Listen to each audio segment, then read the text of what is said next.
Welcome, friends. Welcome to Star Wisdom Sunday. And as always, thanks to all of our patrons with cool names going by the screen. Appreciate y'all keeping the lights on, doing me a solid. If you want to join Patreon, we do lots of cool stuff on there, like t-shirt giveaways, and we've got custom artwork on display. You can get access to our Discord and hang out with everybody. Good stuff, good stuff. And today, folks, we have got a good stream. Oh, yes. Maybe even a great stream. Zachary Vickers' name clears the screen, and that means we are live. Hello, Nettles. Hello, Cameron. Thanks for joining me. Hi, everybody. Yes. What's up, gang? The return of Nettles. It has been a hot second. Tim is still doing uncle stuff. He's got more nieces than ever before. But what can we say? Tim's a hero uncle. Somebody calls. It's not even his niece this time. It's just a random person that was like, I need an uncle. Tim's off to the races. He'll be back in like 2 weeks, though. And again, thanks for joining me, Cameron. You came on, helped me break down Tyrion a couple weeks ago. That was a great time. Nettles, of course, all love the chat. Going crazy. I can hear them. Black power. No. No, I've been away for a while, but I have a good reason. Oh my goodness. Oh my God. That's literally black power right there. So yeah, I'm going to break the internet and be like, yeah, I'm 9 months pregnant. I could burst anytime. I could burst this stream. That's why I've been away. It'll be my first. Well, that is a very good reason to be away, might I say. Yeah. I've just been taking care of myself, feet up, no stress. Haven't been looking at anything politics or anything because I'm just I just got a message from Tim. He's on his way to do uncle duty. He has your address and he's in the car. He's on the way. Speaking of Timmy, I'm just going to need him since he's taking care of random nieces. But I will need help because I have vowed to name ever since I read A Song of Ice and Fire, I have vowed to name everything in my life after like these thousands of characters. So every child, every pet, every guitar, every car, like so everything. Is that little Jorah in there then? Jorah is one of the names. And I'm also old school. I don't know the gender. I'm waiting to find out. So I have one page for girl names, one page for boy names, and then like we'll have to pick. But Jorah is one of them. I like Brandon. But Brienne... Don't do Varamir. Varamir isn't very charming. Varamir is not on there, but Varamir that rolls off the tongue nice. For the top for the girls is Brienne and Arya. Let me have Arya. Don't tell me it's cliche. What about Brienne? What about Brienne? That could be your pronunciation, so it'll be correct. If it's a boy, you could have a little Zaro Zaxxon Doa. Is that how you say it? Saxo, his dar Harsdu. No, who's the yellow whale? Like Quesnaz. So listen. Mo Yesnak Unzak Mo Kagaz. I searched the internet because I wanted a baby book that was A Song of Ice and Fire specific, and that does not exist. So I'm actually working on my first book, which is just going to be a baby book list of names in alphabetical order. And so I'm like done. It's just about printing it. So that'll be my thing. So because I didn't want to just choose a name. I have to go through every single name to make sure that I didn't miss out on something like out there. You got to put all the meanings in there too, right? I'm just putting the names because I couldn't get the meanings for all of them. Well, let's talk. I specialize in looking up meanings of obscure names. Yeah? That's what we do here. Well, how long is this book going to be? Just the names alone printed on the pages. We've got 1,000 pages. Someone in the chat said Shaggy Dog. I like that one. Shaggy Dog. Hodor, listen, I was seriously, like, I'm not kidding. Hodor is a solid name. Hodor's name is Walder. Nickname can be Ho-Ho. My little brother's name Holden, and his nickname is Ho-Ho. But yeah, so I'm glad to be back. I'm glad to be talking about these rulers. Look out for that book from me. I will need to pick your brain. We About will it, look but out for it. that baby book. We'll be all over it. That sounds good. Tim can keep a pocket version, so just in case anyone needs baby names, he's got them. It's an uncle kind of a thing to have. So, in any case, shout out to Tim and Cam. You, of course, you come from YouTube. Your channel is FYPod. That's your main one, correct? Yeah, FYPod for Bulwark, which is political commentary, which is why I'm thrilled to be doing some political commentary for our friends Robert, Joffrey, and Stannis today. And some people might recognize you from Screen Crush's last video about Superman, which you guested on, correct? Yeah, I do Screen Crush pretty often. The guy who runs Screen Crush was my counselor at summer camp like 15 years ago. Oh, and he really?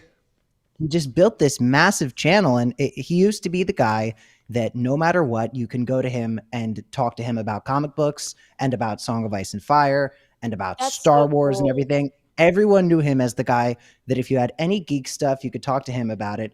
And then years later, he just managed to create this whole brand around just doing that. And it's an example of someone just being able to figure out how to do what they love. And it's so encouraging. But yeah, I was just talking about Superman. And I just saw it again.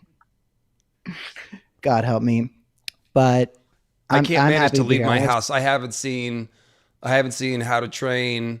I haven't seen Superman. I never got out to see the last Aliens movie, which I wanted to see. You want to know how much of a nerd I am? I saw How to Train.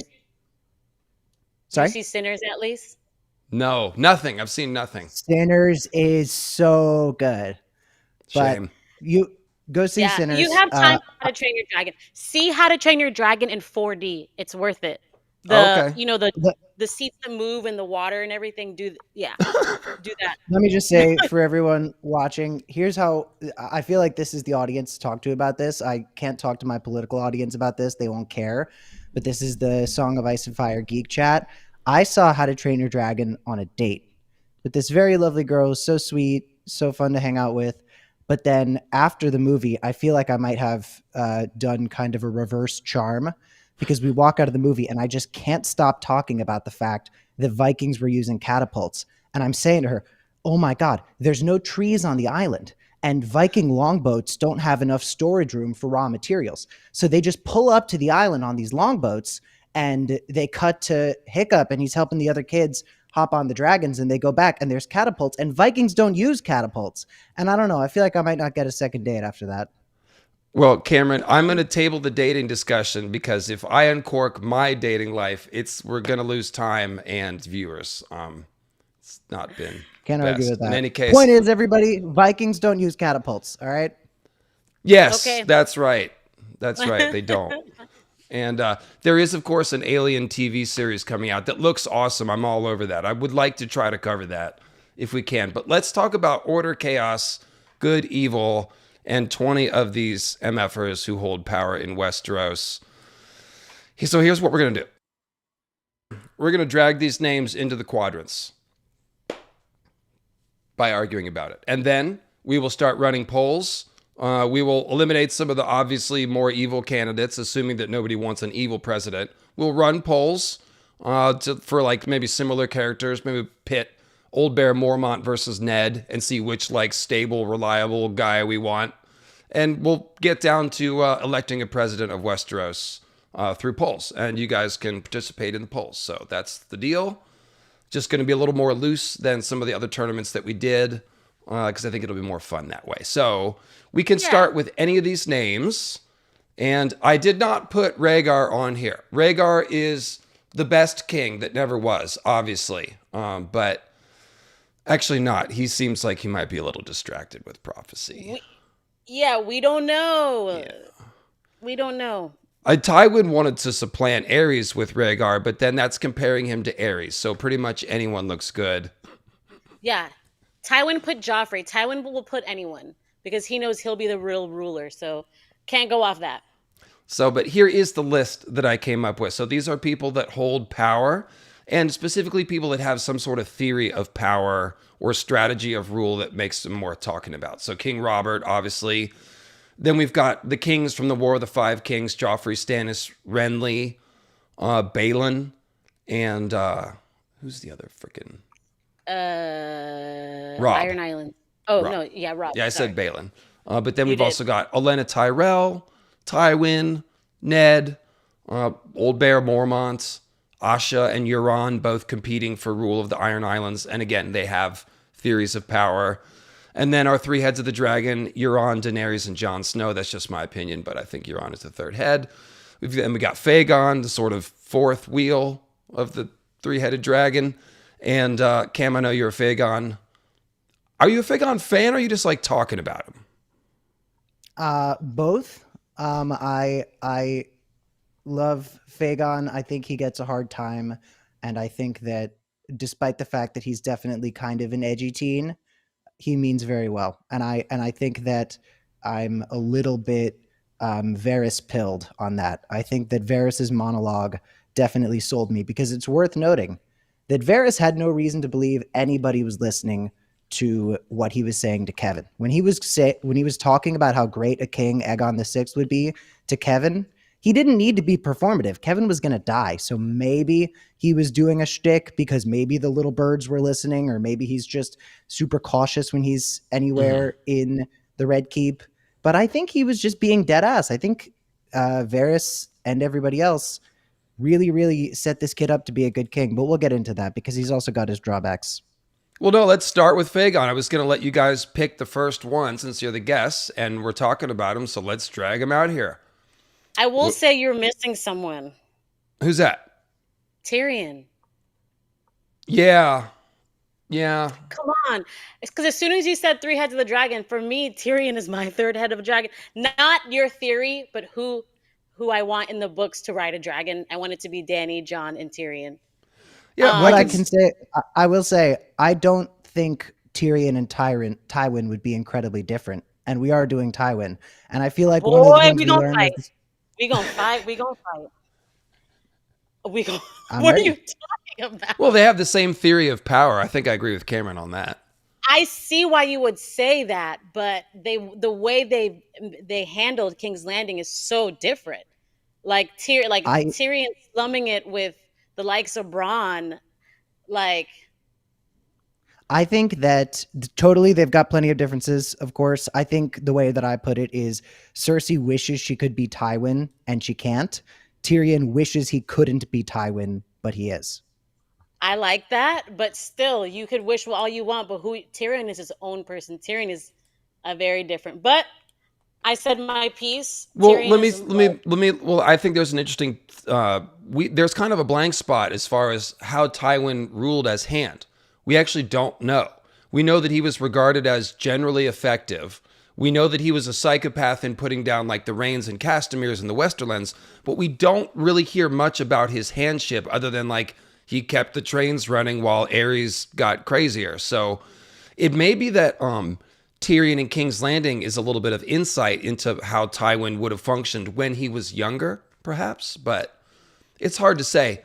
Tyrion, like Cam, to your point, Tyrion is trying to be, in the first couple of books, he's kind of trying to be better. He is trying to do a certain kind of justice in King's Landing, and we did a whole Tyrion stream, but he seems to be sliding into the worst form of Tywin as time goes on a little bit. Yeah. But Fagon, where's Fagon? Is good and evil? I feel like he's somewhere in the middle. Is he more towards order or chaos? I'd put him on the order side. I agree. I like him right where he's at right now, actually. I think that order one and good. went pretty... Only because he could easily be swayed. Like, even if he is pulled towards anger, like, knocking over the board. If you give him a good speaking to, he'll reflect on it and change, which is a rare quality. We should probably talk about what order and chaos means in this context. I look at chaos, obviously, like Peter Baelish talks about chaos. He's sowing political chaos. That's obviously pretty chaotic. I also look at people like Asha as somewhat chaotic because she is willing to upend Ironborn tradition. She is proposing a radical new path that is somewhat chaotic. It's more chaotic than orderly. So chaos doesn't have to be Peter Baelish chaos. It can be. Yeah. It can be anything fresh or new. So Dany and Jon are both somewhat chaotic in that they are bringing revolutionary new ideas and change. Definitely. They think outside the box. They do daring things. That is more on the chaotic side to me, anyways. Everybody can interpret it how they want, but Wait, so my Yeah. question is like, are we talking more about their personality or their rule? Because I think Fagon's rule would definitely teeter a little bit more towards order. I think that he's propping himself up to be a cleaning things up and getting things up and running again king, Yeah. as opposed to a radical change king. Mhm. But Fagon is a little chaotic. I mean, making Duck his Kingsguard was a little unhinged, in my opinion. Saying that he wanted to lead the fight at Yep. Storm's End, saying he wanted to be in charge, that's a little chaos. So do you think we're talking more their administration or their spirit? Oh, I think those are both parts of the conversation. And I think that's actually a really good encapsulation. He is an orderly person in that, like, he's been trained by the book. He's had this extensive, multifaceted education laid out for him by people who know politics very well. And this whole thing is on a plan that is going on schedule. It's been laid ahead for years. However, it is going to be a revolutionary action. And like you said, Fagon himself is a little unpredictable. So he's kind of right in the middle, like, of everything. No, I would say put him where he's at. Cameron, nothing you said convinced me that he's chaotic. Him wanting to lead the battle is what men of this period do to earn their worth. So that's order. But it He's wasn't the not that- plan, though. He just sort of pulled that out of his pocket in the meeting. But it's not upending how society is run. Like, we respect Stannis True. so much for being the one to lead the charge. Like, that. This is normal. That is so real. And can I just say, all this conversation is doing is reminding me how much I love Fagon. What a great character. You What? really got to That was- hand it to him. I think he's he so is fun to what- read. He's like, Keep him in the good and order. Wherever he is, he's not clustering towards any extreme is the point. So I'm going to put him slightly on the order side, and I've got to put him over to the evil just a little bit, because the pick up my pieces dwarf is bad news. It's a bad sign. It's in there for a reason, but Yeah. he's, It's bad news. But he could be changed. Like, I believe I think what makes a good person is that everyone's going to lash out. Everyone's going to punch a hole in the wall, right? But it's learning from that or being able to be swayed. I think that's the point. Not the pick up the pieces dwarf, but what comes after. I think also, what's can I just say, Tyrion has a unique ability to piss off even the most Even Jon well-rounded Snow. people. Cam, you're right. I've been unfair all these years. Tyrion he would probably get under my skin if he wanted to. Okay, I'll move him back towards good a little bit. That's fair. All right. Okay, I like that. Very Before good. we So- stop talking about Fagon, I just want to say, while people are talking about making a Robert's Rebellion show or making a Aegon's Conquest show, if you need to make something else for Song of Ice and Fire, give me a wistful gay romance film about Jon Con and Rhaegar. I would eat that up. You're not the only There's one. fanfics. There's fanfics. You could find it. I know, but I want to be Okay, there babe. in the moment with them and We just need to think see about the stubble. Jon We Con need to see the reaching stubble. for the star, I'm sure overreaching. someone has AI'd some video or something. Yeah, Well, quick- I'm not talking about the steamy stuff. I'm talking because there's that line where he talks about how he loved too hard and he reached for a star and oh, I'm okay on that. So are we doing the are we doing the easy guys first, and then we'll save the hard ones? we're just gonna take turns and pick. We are a chaos here, so we can go with, if someone wants to super chat and nominate somebody, that can work. Or it's Ooh. Cam picked Fagon, so go ahead. You can pick one, Nettles. Let's do Roose. Roose. And I didn't have space for Roose and Ramsay. I intended to talk about them both. They're not exactly the same. I think Roose is more interesting because Ramsay is just kind of a psychopath who has Yeah, power, one and he's note. just acting like a psychopath and a sadist. But let's talk about Roose. Roose is obviously very evil. I would say that he is like the extreme of evil and order. That'll be my initial proposal. Cameron, what do you think? I would only call that into question just because it doesn't feel very orderly to be very cool with the fact that Ramsay just straight up killed Domeric, and to be like, oh, by the way, if Fat Walda gives me any kids, Ramsay will probably kill those too. Like, just kind of okaying this idea that Ramsay is going to come into power doesn't feel much like order to me. Winterfell is in shambles under Roose's control.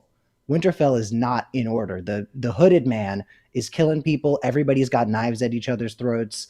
I think Roose is just so like emotionally tapped out that he just does not care about anything that's going on around him. And I think that that's just paves the way for a lot of disorder. Yeah, you're kind of right. You're kind of right. And he does betray Robb, which is fairly chaotic. Oh, that's harder to parse. I'm Nettles, wondering. And it's partially, No, go ahead, Cameron. I was just going to say it's partially chaotic because I don't think there was a very coherent plan for how the North was actually going to be managed after Robb lost the war. Like, yes, Bolton was going to take power, but I don't think the Boltons or the Freys really thought it through. And that's a huge part of why this is going to blow up in all of their faces in Winds of Winter. Nobody expects the Boltons or the Freys to emerge from that book, if they're even alive, in a good spot. So I think that if Roose was interested in order, he probably would have thought a little bit more about what was going on. But Nettles, I want to know what you have to say. I mean, I'm still pondering. My first instinct is to put him in order, just because betraying Robb isn't that chaotic. It's ruling. It's winning by conquest. It's taking out a weak guy. You know, the strongest survive. Robb Seems to be was doing the unpredictable thing. Sorry to jump in. He Yeah. was doing, and then Roose was kind of like, nah, that's outside the So And then what you mentioned in Winterfell, those things are consequences of like Ramsay's doing, and so he's just dealing with it, like hooded man, all that stuff. So it's like if Roose had been in Winter, if there was no Ramsay at all, and it's all just Roose, ruling in the North, would we see the same things? I don't know.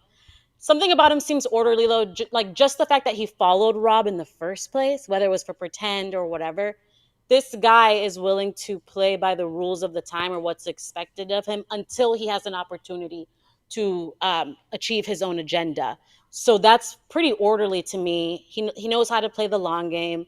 Even the way he talks, I'm going to whisper speak, so you have to lean in and give me your power. To in order for me to get my point across. Like, that's very orderly and, like, to me, thought out. But yeah. So to agree with you, Nettles, I think what we're maybe drilling down on is like he is willing to use chaotic elements at times. In the end, he wants to just sit on top of the rule and have the quiet land steady rule. Like he just wants to be on top and have his way. He's not as wild and chaotic as Peter, obviously. So yeah, I think he's more on the order side than the chaos side, but I think some good points have been raised. He's also very corrupt. And so that corruption creates chaos, even though he's trying to impose a certain kind of order. Yeah, that's why it's tricky. Another thing that I would say makes him teeter closer towards order than chaos, and Nettles kind of slayed with all of those points. So that's definitely, I think that we can solidify order is the way to go. But one other thing is he never loses his cool. Like even Tywin, who seems fairly temperate and measured in a lot of situations, even Tywin just spits at Tyrion sometimes. His face gets all purple and shit at the trial, yeah. But Roose is always kind of chilling. Roose straight up is like, yeah, my son's probably going to kill me. And he's just vibing out the whole time. And that's fairly orderly. Yeah, Stephanie makes a good point in the chat. Evil is inherently disruptive, so there is a certain destabilizing aspect to it. And I think that is the chaos that we're seeing with Roose. But his political strategy does go more towards essentially fascism, evil order, like do what I say or I'll kill you kind of stuff. I wouldn't be mad if you put him in chaos, but we're nitpicking and having fun. And, so that's why it's like. He's definitely against the evil wall there. He's pushing that, though, no doubt. Yeah. And he's willing to take advantage of some of Ramsay's chaos. Kind of like not good cop, bad cop, but like, orderly evil, chaotic evil. So. Yeah, he did the dirty work, so I didn't have to. Yeah. And he also let 2 reeks happen. Like Reek was he was just like, "Yep, have a reek, Ramsay." So control is order. That's what we're talking about. Control is a form of order. That's on Yeah. the evil side of order is basically totalitarian control. So that doesn't need its own axis. You can only have 4 axes anyway, and 2 axes, 4 points. I think this is like the Dungeons and Dragons alignment chart. Somebody told me. I didn't know that, but apparently it is. So they came up with it too. I brainstormed this myself. All right, so who do we do next, chat? If you guys want to super chat, nominate somebody, you can, because that just seems like a fun, gimmicky thing that YouTubers would do. Yeah. I'm going to go ahead and grab Robert, though, until we have a request. So, because Robert, he's the king when the whole thing starts. So let's just get him out of the way. He's definitely a little more chaotic. It's not the intentional chaos of Peter I would put forward. I would say that it is the sort of just lack of detail, laziness. He's not really taking the job seriously, and he's content to let other people run things. And he opens the door for Peter Baelish's corruption. So that's chaotic, but not maximally so. He's not really evil, but he... Actually, no, I take that back. He went into the brothel and asked for a virgin and got one, and then took advantage of her services, which you can't even call a 14-year-old a sex worker. That's more like a trafficking situation. And so, yeah, he did that, left her pregnant, and then never gave a crap about it again. That's a little on the evil side. I don't know if evil's the right word, but it's not good. So, where do you guys put Robert? Robert, I put him on the good chaos, I think. I don't know. My first instinct is to put him on good chaos. What's Robert's goodness? Goodness is, well, I will say he's a victim of his circumstances. Like, he's only good according to the standards of the society he's living in, and he's only good because he's been given the silver spoon. So he's born with this body that this machine, right, that works for the time, that gives him power, that gives him likability. He has a certain personality where he can get along with people, make his enemies his friends. His friends could be people like Ned or people like drunkards like Tyrion. Like, so he's rich. He has the famous last name. So I think he's a product of his environment. If he was born like Gendry, I don't think he would be good. Maybe he would have been like someone like Blood and Cheese, honestly. So I think like his goodness comes. I think his goodness comes from like the circumstances of his birth. But yeah, he did lead this ideal life. Like, I'm the firstborn son who did everything I was supposed to and more. Won the war, became king. So I think the best. Go ahead. Sorry. Just wrapping up, good by the standards of the time and world that he's living in. I think he's cheerful. I think there's something to be said for somebody who is cheerful. That's not to be thrown out. Like, life is hard. And if everyone's dour all the time, like, what are we doing? You know, like, what's the organizing principle? Like, Robert has some element that a king is supposed to have. He's a unifying figure. He commands the room. He turns his enemies to friends. Those are all good attributes of a king. I don't know that is what you'd call morally good. Not for us. Not right. for us in 2025. Definitely not. So I'm still, and also rightly, the chat is pointing out that he beats Cersei repeatedly. Cersei, a despicable person, but that's still not okay. So, sorry guys, y'all gonna have to hang me because on the cross. Anyone who beats Cersei gets a gold star for me in my book. I wish I could beat her. I think as a woman, it's okay for you to say that. It'd probably be inappropriate for me to talk about that, but we all understand the sentiment. I have multiple points to make. The first of which being, I saw somebody in the chat say, when we were discussing chaos versus order and whether or not he was orderly, he did put down Balon's rebellion. It's like, he didn't put down Balon's rebellion for order. He put down Balon's rebellion because he really missed smashing things with hammers. That was the thing going through his mind when he put down the rebellion. Gods, I was strong. Isn't it nice for me to be hanging out with Ned, killing people again? Ooh boy, what a hoot. I compare. They were playing Aerosmith back in the saddle the whole time. Yeah. when I talk to my mother about House of the Dragon, I compare Robert um, to Viserys because I think that they are both affable King kings Viserys? who Rhaenyra's Viserys the dad? first, not Rhaenyra's Dany's dad? brother. Rhaenyra's father. I think Okay. that Rhaenyra's father and Robert are similar. I don't think Viserys is the type of person to go and, impregnate a 14-year-old. And I don't mean it that way, but they're both kings who were very affable and fun. And I think thought that the best version of being a king was being a fun guy and allowing the hand to be a good administrator.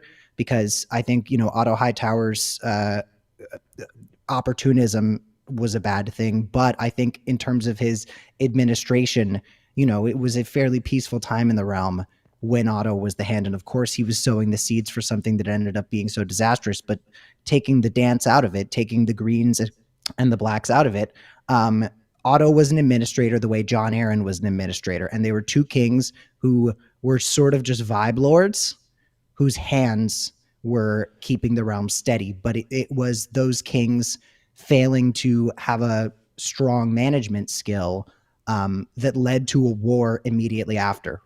Robert is very much to blame for the War of Five Kings. So much of Joffrey's depravity comes from him wanting to be like Robert. When he sends the cat's paw after true. Bran, Yeah. I truly think it's because he thinks that's what his dad would have done. His dad taught him that strength was through force, and that if you can kill your enemy, that makes you strong.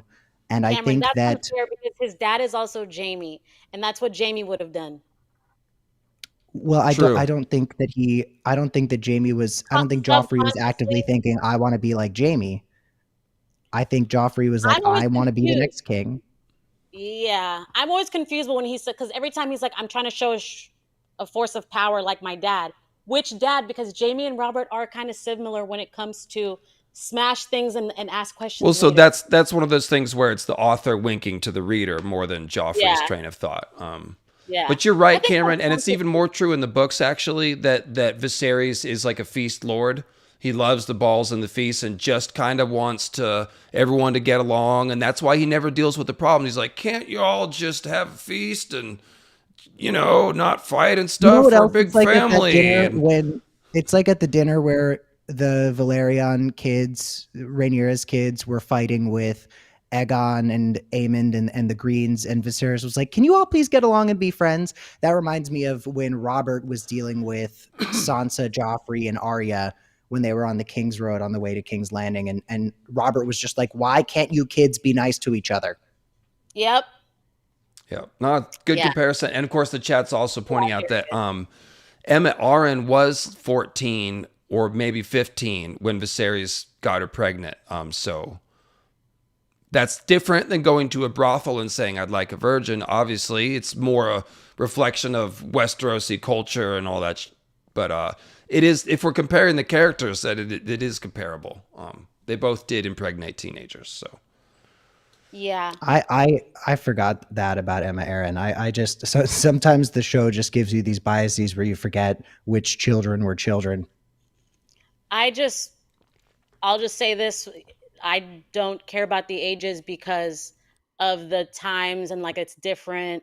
That's how I kind of look at it. I'm just like, that's why I yeah. think it's worth raising the different context because the society creates a context for marrying teenagers. Going And to a our brothel society did- and asking yeah. for a virgin is a different level of depravity, even in this society, which is why I just can't put Robert. In fact, his name can't be on the good side. He's got to be Oh on no! I'm sorry. But he mourned Lyanna his whole life, Dave. He was a lover boy. Even he if mourned he a fake image of Lyanna that never existed because he never knew her but really. it was enough to keep him going. Like, yeah, sometimes you have the wrong idea about a person. That's not especially- good. That's not goodness. That's just obsession. But it kept him, yeah. But I've not. So what I asked you is, what is Robert's goodness? And the closest thing we could come up with is he's cheerful. But that's not a moral. I've got one thing. Mm-hmm. I've got one thing, and that's I think that he wanted Jon Arryn and Ned to be the hand because he genuinely believed they would both be good for the realm. I think that Jon Arryn and Ned were both excellent choices for Hand. Obviously, Ned wasn't ready for King's Landing politics, but I think Robert recognized that he was not a good king. Robert didn't have any crazy idea that he was made for this. He knows he's a conqueror, not a king. And I think that he did want the realm to have the best administrator possible as Hand, and that is why it was Jon, and that is why it was Ned. But that's all I can really say for him. Thank you, Cameron.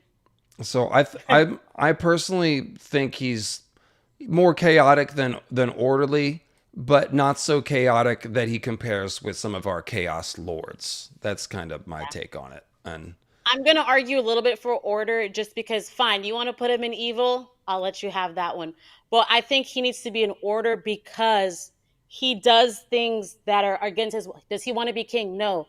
But he goes through the machinations. He listens to people. He does listen to his advisors.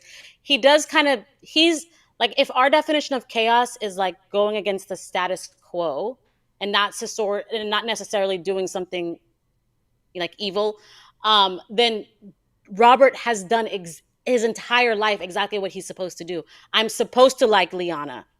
I'm supposed to win this war. I'm supposed to be king, even though he didn't want to, but he just kept up the order of the times. He didn't want to marry Cersei, but he's supposed to marry Cersei because she's pretty and she's rich. He didn't start a rebellion to have a rebellion. Like, he kind of got cornered into that. It's chivalry, and it's his honor, and it's his betrothed. Every single thing. Let me put it to the chat and to Cameron. What do you think? Is he more orderly or chaotic? You've made me question my original take. I would put him maybe a little closer to order. I don't know if I would put him above order, just because the way that I think about it is like, if he was at more small council meetings, I think things would have been more disorderly. Like, I think the most orderly thing he did for the realm, he had like 17 bastards. That's kind of chaotic too. It's not like him. It was it's Maggie not like that if he went to small council. It's not like if he pulled up to small council, Littlefinger wouldn't have been able to do his schemes. Robert would have had no idea what was happening right in front of him. So let's poll it. Maynard James Plum. Let's go ahead and do our first poll. Is Robert more orderly or chaotic? I'm hearing some... He's really as lazy as what he is. If there was an axis for checked out, he'd be all the way over, but I don't have that axis. So we'll see. Based on the choices that we have, order and chaos, we'll see which way he goes more towards. He's too checked out to be strongly either one. I definitely think he's like smack dam in the middle of good and evil. I think that I've heard maybe leaning good, honestly. What was the goodness again? He was funny and he's drinking and he's funny. I think he wanted what was best for the realm, and that's why he went to Jon Arryn, and that's why he went to Ned, and I think that he recognized that he didn't have... He dated the cheerleader, dude. He also left the realm to Peter Baelish. He let Peter do whatever he wanted. Peter embezzled like millions of dollars of golden dragons, and Robert's like, I think he did think Littlefinger was good at it. I think Littlefinger was able to convince a lot of smart people that he was good at his job. Littlefinger is a very skilled embezzler. There's no doubt. I love the fact that George put a huge financial like scam in the middle of the plot. Like, that is delightful to me. It's just like a little Enron here and there, yeah. So we've got a slight preference for chaos. That kind of reflects where we are on the chart. Like, a little bit more chaotic, but not a chaos lord by any means. So, chat, y'all starting early with the pissing me off. Yeah, now see, this is what you get. You know, you come back and pregnant here, working under duress, and this is what you get. Chat. All right, so who should we do next? Let's grab somebody that we've started to talk about already. Let's do Joffrey. That'll be a continuation of this conversation we could do. So he's obviously very evil. The only mitigating factor for his evilness is his age. That's about it. Other than that, he's unambiguously a shit. He is chaotic in the way that children are. He just kind of shouts things. Executing Ned was very chaotic. He was not supposed to do that. Everyone else had a plan. So I'd maybe put him around here. maybe not. He can't be as evil as Roose because he doesn't have the capacity of an adult. I don't think, like that's the 13ness of him, but he's pretty far over. So what do you guys think? Yeah, I think he's in a good position. Evil, chaos. I don't think he can even be orderly because he doesn't even know what the order of things should be. It's all just about what do I want? I want ice cream for dinner. Like that's what he's doing. Thanks. Sorry, just got a couple PayPals from the people. Thanks, folks. Go ahead, Cam. I would tick Joffrey just a smidge more towards good, just a little bit, because I think the thing that's important to recognize with Joffrey is that Joffrey is really supposed to be a reflection of the evil around him more than anything. I mean, it's one of the first things George says when he talks about Joffrey's death, is that more than anything, this is a child. And I think Joffrey is supposed to show us what having Robert and Cersei as parents is. So just the fact that he's close to Roose, Roose ought to know better. Tommen and Marcella? Tommen and Marcella. Do you understand what Tommen would do to somebody who made him eat turnips? Tommen hates turnips, and if you brought him turnips, he would send ill and pain for you as well. No, I'm not saying Joffrey's good. I mean, he's a little rotten monster, but he's a product. The evil around him, and Tommen and Marcella are raised in that same environment, and they're not like Joffrey. Oh, Tommen's so cute. Look, I'm not going to die on this hill. You were saying that George wanted us to see that more than anything, he's a child. Keep going. So it's basically comes down to how much you want to attribute to his limited agency at a young age. Because most 13-year-olds who are shitty like this would just like get some good discipline or not, and like not have a whole kingdom subject to their mood swings. Okay, so like that's not.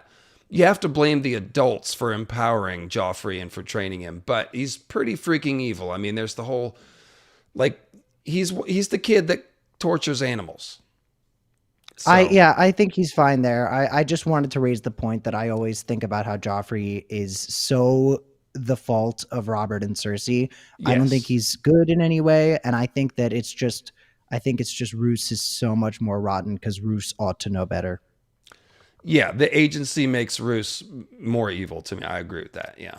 Well, by the way, this is something that happened on the show that never happened in the books that was always funny to me. You ever remember how on the show Joffrey says to Tywin, "Hey, by the way, should we be concerned about Daenerys' dragons? Like, that's probably a problem." And you're like, "Oh, wow, Joffrey kind of cooked there." You got to hand it to him.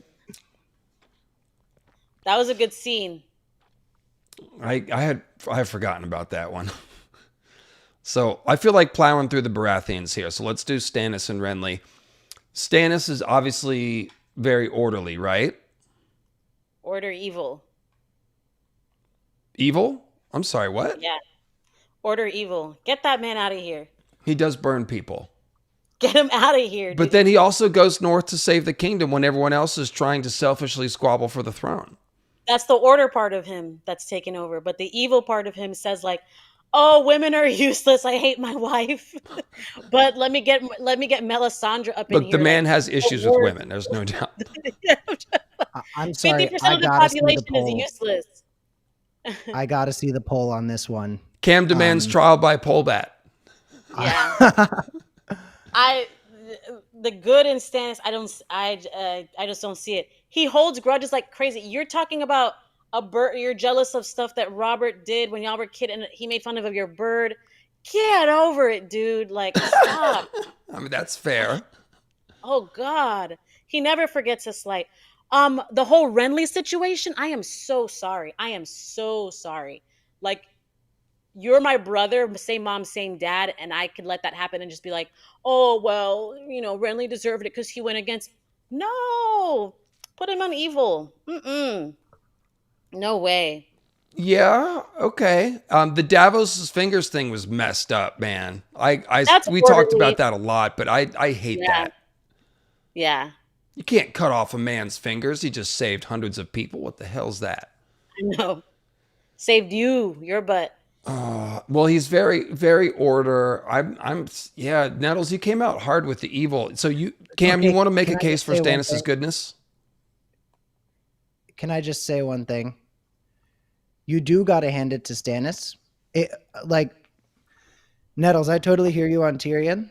I think you raise a lot of good points with Tyrion, but when Tyrion was presented with the fact that Lannister soldiers were deploying sexual violence during the war, Tyrion said, "I believe they call that war." When King's men and Queen's men at the Wall were having their way with wildling women, Stannis was not putting up with that. Stannis was not okay with Because he sexual hates violence. sex. Well, He doesn't want I anyone to think have it's sex at because he all. doesn't think it's good when people No, sexually I know. assault people. I'm being facetious. Don't you got So Cameron, look at me. That's a good I'm point. I depraved. I'm depraved. I'm not one of those Stannis worshippers who thinks he can do no wrong. I think he's kind of right in between good and evil. I definitely think he's a freaking narcissist. But I think he's definitely pure He does order, make it all and about him, doesn't he? he makes it all But about him. And the question, that's a good and the one, question, Cameron. That's a good point towards Stannis, like pushing him towards good, standing up for people that it wouldn't serve him to stand up for. yeah, and I'm glad we don't get a POV for him because he is so interesting from the outside. I would love kind of one POV with him, which is just one chapter of him only thinking about the peach that Renly gives him, because his obsession with the peach that Renly gave him is some of the best character comedy in the series. But a Stannis POV would be interesting because it's just like, to what degree does he really believe he's Azor Ahai? And to what degree is he saying, oh, Melisandre thinking this is going to help me win the throne? That's an interesting thing to me, is like, how much is he actually a heretic? And how much is he just like, nope, this is going to help me be king? So Maynard James Plum, let's go ahead and do the good or evil Stannis poll. I think it's going to come out slightly evil, but I'm curious to see. I think we've got him If in the Larry right David spot. was here, he would say that it's baldophobia. Oh yeah, Wow. Book Stannis is bald. That's true. Nah, Yeah, I Stannis. don't know, guys. I mean, he's willing to burn people at the stake to do Yeah. witchcraft and stuff. It's pretty messed up. No. Family members. He's burning family members. He's killing his baby brother. Baby bro? Baby bro. And Nah. the only thing that he really does that's morally upright is going to the Wall to save everybody, and it's Davos that has to talk him into it. He is talked into it, but Jiminy Cricket Davos had to be the one that spoke up there. Stannis has nothing to do either. It's like that's why he goes to the Wall. Like what he's not about. True. It's not that hard of a thing. It's like what Kind am of I had doing? options, yeah. If you've even just stayed on Dragonstone, he would have been in danger, honestly. Like, Yeah. yeah, but see, Robb didn't hear about his men assaulting people and then say that's war. That's the thing, is George didn't give us that moment. He did give us that moment with Tyrion, and I think you're right to bring that up, Cameron. There's a difference. Yeah, Robb is a warlord. He's responsible for everything that happens that his army does. But we didn't see him presented with the idea that his soldiers are raping people and then see him brush it off. We didn't see that. And part of that is just because I don't think the people around Robb would have had any concern with that and brought it up to him. It's not like Great John Umber is a women's rights hero. You know what I'm saying? So next, I'll tell you what, next time we do this, we will put a neutral option, and that's a good point. Someone in the chat makes, yeah, we'll do that next time. But I think the point is that he's not on the extremes, but he leans a little more towards evil. That's what I thought the chat would say, and that is what they're saying. So I think we're going to leave him right where he is. And let's go on to Renly. This will be fun. Wait, can I ask both of you something real quick? Just out Yeah. of curiosity, especially since you're looking at names for the baby. What do you think is the most fantasy name in the series? Because for me, Edric Storm is such a classic sounding fantasy name. What is it? Rhaegar Targaryen is pretty freaking fantasy. There's too many fantasy names. I don't know. It's too much. I've looked at every single name in the entire series. This is an aside, but what I've learned is like George has a lot of like Black Hood names. Like there's people named Kyrie. Like there's people named like you'll be surprised at the type of names. But yeah, I don't know. There's too many fantasy sounding names. Anything in Essos. I guess, for me. Yeah, Edric Storm is a pretty good one. If he was a more of a character, that would come across that way, I think. yeah, it's funny reading fantasy series, and it's like, okay, here's Robert, here's John, here's Brandon, here's Zaro Zaxxon Toas. I know. It's so funny. Daenerys is a pretty sweet name too. Like if we're coming up with your Daenerys. own name, like that kicks ass. So Renly, he's a fun one to debate because there you can definitely see an angle where he might have been a good king, even though he comes across as unserious and capricious at times. He mostly seems to have a good heart. He's not trying to really do anyone wrong. He's mostly his main failing seems to be that he just doesn't take it seriously enough. A little bit like Robert, frankly. Yeah. Cam, what's your take on Renly? I think a little bit like Robert is definitely the way to go about it. I think the best thing about Renly's administration would probably be Olenna Tyrell would be in charge. I don't know how necessarily charitable Olenna is, although I do think she's good and we'll get to her. But I very much think that if Renly was king, Olenna would have been the Tywin and would have been a much better Tywin than Tywin. So I think chaotic good. I think maybe lean a little further into the chaos just because he is a little bit of a shit stirrer.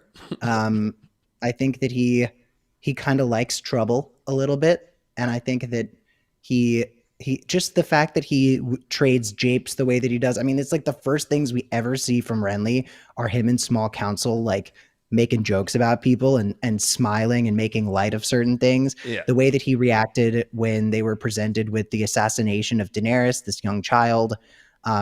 He's definitely chaos. I don't see very much order in Renly. But I also think that him being very amiable and good at making friends is a form of order in its own right. Stannis outlawing brothels is law, but that's not order. Renly being open-handed and I think being good at being friends with people, I think that there's an order to that. So I kind of low-key think that he's in a great spot right now. Okay. Nettles, go ahead. What do you think? Yeah. I was originally going to put him where I originally put Robert, good chaos, just because I think Renly's fine, but he's chaotic in that he goes at, like, just him being gay or bi is like, hey, shout out to our chaotic gays in the audience. Yeah, like society's Definitely. saying I have to be like this, but he's like, actually, there's another way of thinking and living, and I'm doing it, and I'm just fine. So I think that would, like, if he were to be king, that would lead to other thinking of like, oh, women can make decisions, or like, I think his way of thinking as a ruler could bring some going against the status quo, some chaotic things for the realm. Not in a bad way, just the things I mentioned, like women can make decisions, and let's look at an ethical way to have brothels, and there's a different definition of masculinity, even maybe. So the main thing that he does that's chaotic is that he steps over his older brother and claims the throne and forms an alliance and goes to war and steals the bannermen away from his brother.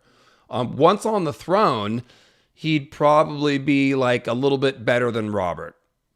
Yeah. He went was so interesting to me. Meetings. At least he what went. Was so interesting. The thing to me about Renly, like announcing himself as the king or whatever you call it, declaring himself, was the fact that he went to Ned and was like, we need to put Stannis in here right away. And just the fact that he was he was so certain that they should go with Stannis. And then as soon as Ned netted himself into his situation, Renly was like, actually, it's going to be me and I'm going to give him a peach. That was very interesting to me. But also another thing that goes against the status quo that he did was name Brienne to the Rainbow Guard, which was, definitely very different. Mm-hmm. And that's a good kind of chaos. So I think he's in the right neighborhood, probably. Yeah. Let's do Olenna next, since we mentioned her. She is part of the Renly discussion. She obviously is the power in Highgarden more than Mace. Marjorie seems like her protege. So what is her theory of power? Maybe that's the real question to ask here. Like, she's definitely working in the shadows like Littlefinger. Do we think that she's What is she good or is she just pragmatic? Well, she's the first woman that we've named so far. So like I look at it as like who's good at being a woman in these times. And the perfect example is Cersei and Catelyn. Cersei is like not above using sex, not above using looks, and this is how you get ahead. Catelyn is using her manners and doing things the right way. That's another way of getting ahead. There's not Okay. only one way to get ahead as a woman. Olenna seems to use both. Like Cersei, she's not above using sex when in her younger days, right? To get ahead or to marry the right guy. Like she's got that type of like, because that's how she's trained Marjorie, right? So, but she's also has the Catelyn way of doing it, which is like, I'm going to use my manners. I'm going to dress in the right way. I'm going to, play the harp and do all that stuff. So, this one's a tricky one. So all of that is kind of following the order of things, but I still feel like something about her methodology is chaotic because she's very different from Cersei and Catelyn, which are the prototypes of like the right way to be a woman in this time. I don't know. What do you guys think? She's more of an in the shadows figure, but what the thought that crystallized while you were talking for me was that she is the most like modern politicians in that you can't really know what her own beliefs or morality is, but she has a very consistent brand that you can sort of trust. So the Highgarden brand is prosperity, power through wealth. We're going to make sure everyone's fed. We rule a nice kingdom. Everything is like, oh, that's too bad. Oh, she's asking Sansa for the report on Joffrey, and she's like, oh, he's a little psycho. Well, isn't that a shame? We're just going to have to knock him off then, because she's not going to let her granddaughter be subjected to that. It's not that she really is a moral crusader. It's a pragmatic kind of a thing.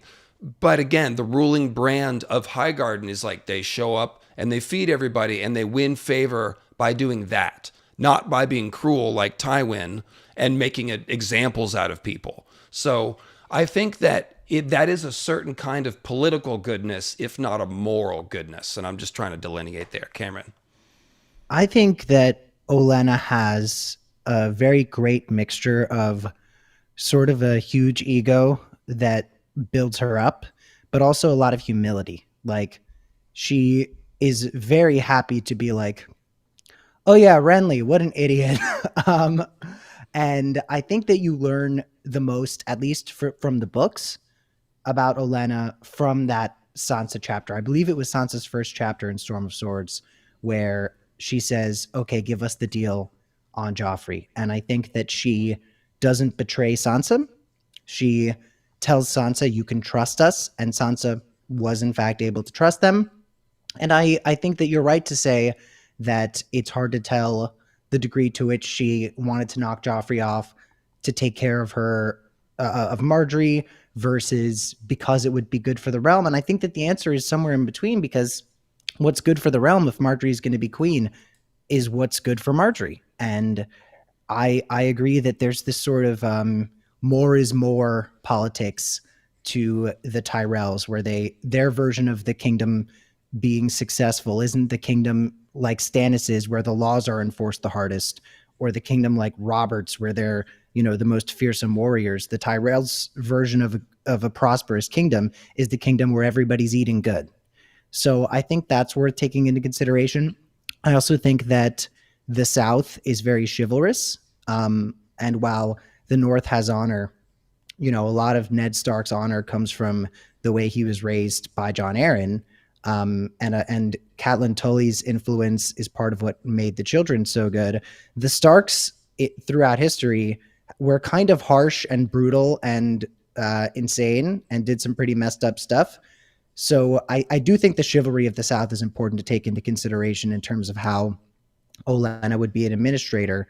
And I think she would pick the right people and surround herself with the right advisors. She's good at figuring out who's legit, who is cruel and messed up. And I think that there is a goodness to Olenna that is not present with a lot of the other characters. So I would make her lean good.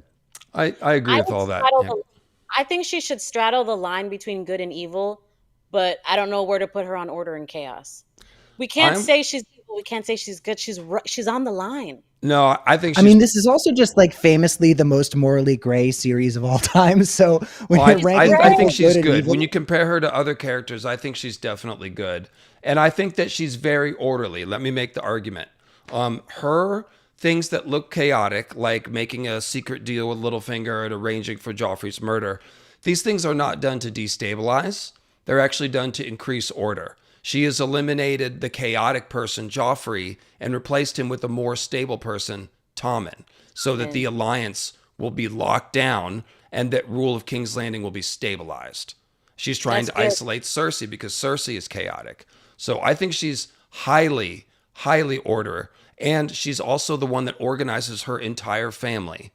And she does it with soft power behind the scenes. So I think she's very orderly and slightly good. That is my take. I like her there. Okay.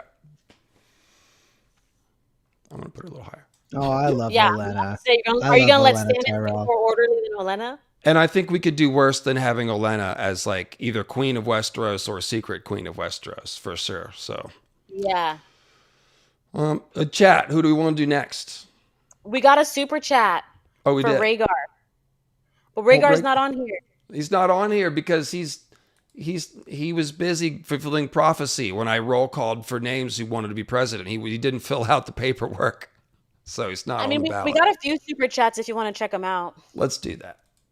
Thank you, Nettles. In my headcanon, I'll say this about Rhaegar. I take no side with Rhaegar. I think that he might be the character that is most intentionally left ambiguous. Rhaegar is so much more powerful in the story when we don't understand his intentions.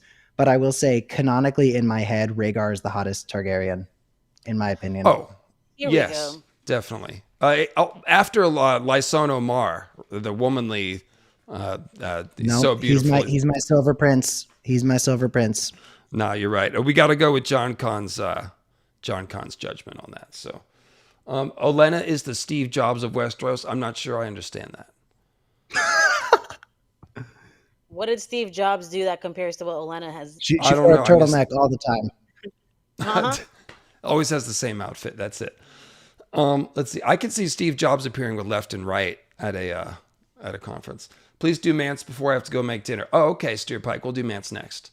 Olenna, we just did. Robert is chaotic, neutral. He ended up slightly evil. Let's see. Roose is neutral, evil. I think we went more orderly with Roose, and Ramsay is chaotic, evil. That is definitely the case.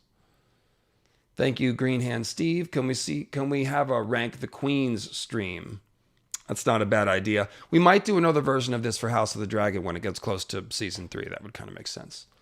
Oh, they said Olenna's a CEO like Steve Jobs. Oh, okay. Okay, I was like, Olenna's constantly innovating. Let's see. Martin Crow says the Vikings used what they called a blide, which is basically the same as a trebuchet. Okay, I'm going to text my date from 2 weeks ago that. We'll see what she's... I'm going to text her that right now. It's not too late, Cameron. You could pull it out still. Too late for me, though. Too late for me. Someone just told me. So we're doing Mance. Yes. Let's Mance. You want to put on your warm shoes because we're north of the wall. It's very cold. You can get frostbite. It's not a joke. So, Mance is. Can we just superimpose him over the word "good" because of how much I like him? Can we just? It's your world. We're just living in it. Well, I do think Mance, on the grand scheme of things, is good. Like, what is he doing? He's organizing all of the wildlings to save them from the others and bringing them to the wall. Like, that's pretty good. Mance is good order. He is so good order. Like, he has chaotic in spirit, but this guy got a bunch of clans of people who had been murdering each other for centuries to just post up together and hang out. That's going against the status quo of what the wildlings have done for 8,000 years. He is chaotic. To impose a form of order. He was a man of the Night's Watch. He was a man of the Night's Watch. Like every temptation that Mance had, Jon had it, and we see Jon go right back to the Night's Watch, easy. And Mance That couldn't is do so it. true. So he's Oh, chaotic, I dude. love Mance. Uniting the clans is chaotic. It's good for the story. We want that. It's kind of that's not what So wildlings look, do. They're not kneelers. I the They don't Able created this stuff- confusion. The Able stuff is pretty chaotic. Going into your own Winterfell like that. way. Go your own way. That is the wildling theme song. Go your own separate way. Well, I mean, we've got a paradox here. It's a revolutionary act to organize the wildlings. Yes. So it is. Revolutionary is not on here. It's chaos or order. I think that's more orderly though, because we're we're bringing order to a group that had no order. How is that not orderly? Okay, fine, you can have that. But what about breaking your vow, your Night's Watch vow? You had a better point with that one. Him being a Night's Watchman who came beyond the wall is like, that's pretty extra. It's pretty out of pocket. Another chaos point is that sneaking into Winterfell, both when Robert was there and as Abel, that's pretty chaos. He's a sick But bastard, I think he's man. all the I way love good. Mance. I think he's all the he way didn't good. even go there for anything, just to sing. He's like, I got a concert to do.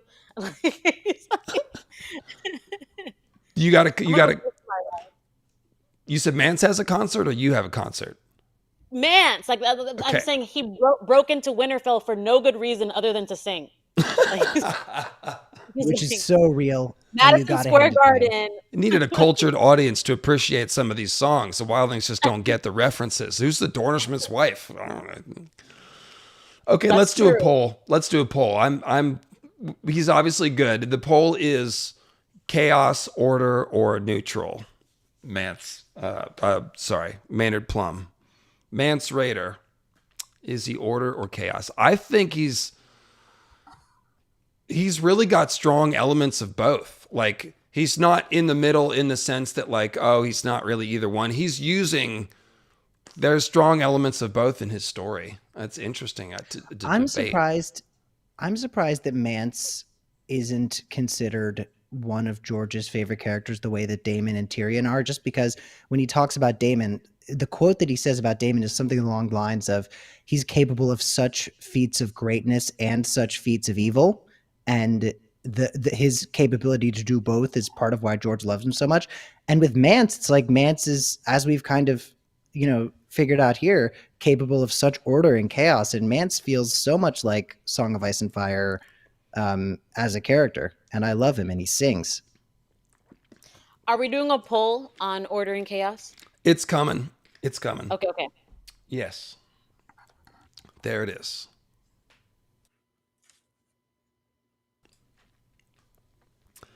You got that dumb song in my head, Nettles, and I got man. You're welcome. It's the Will Ferrell version. It's from the commercial that's in my head too. It's even worse.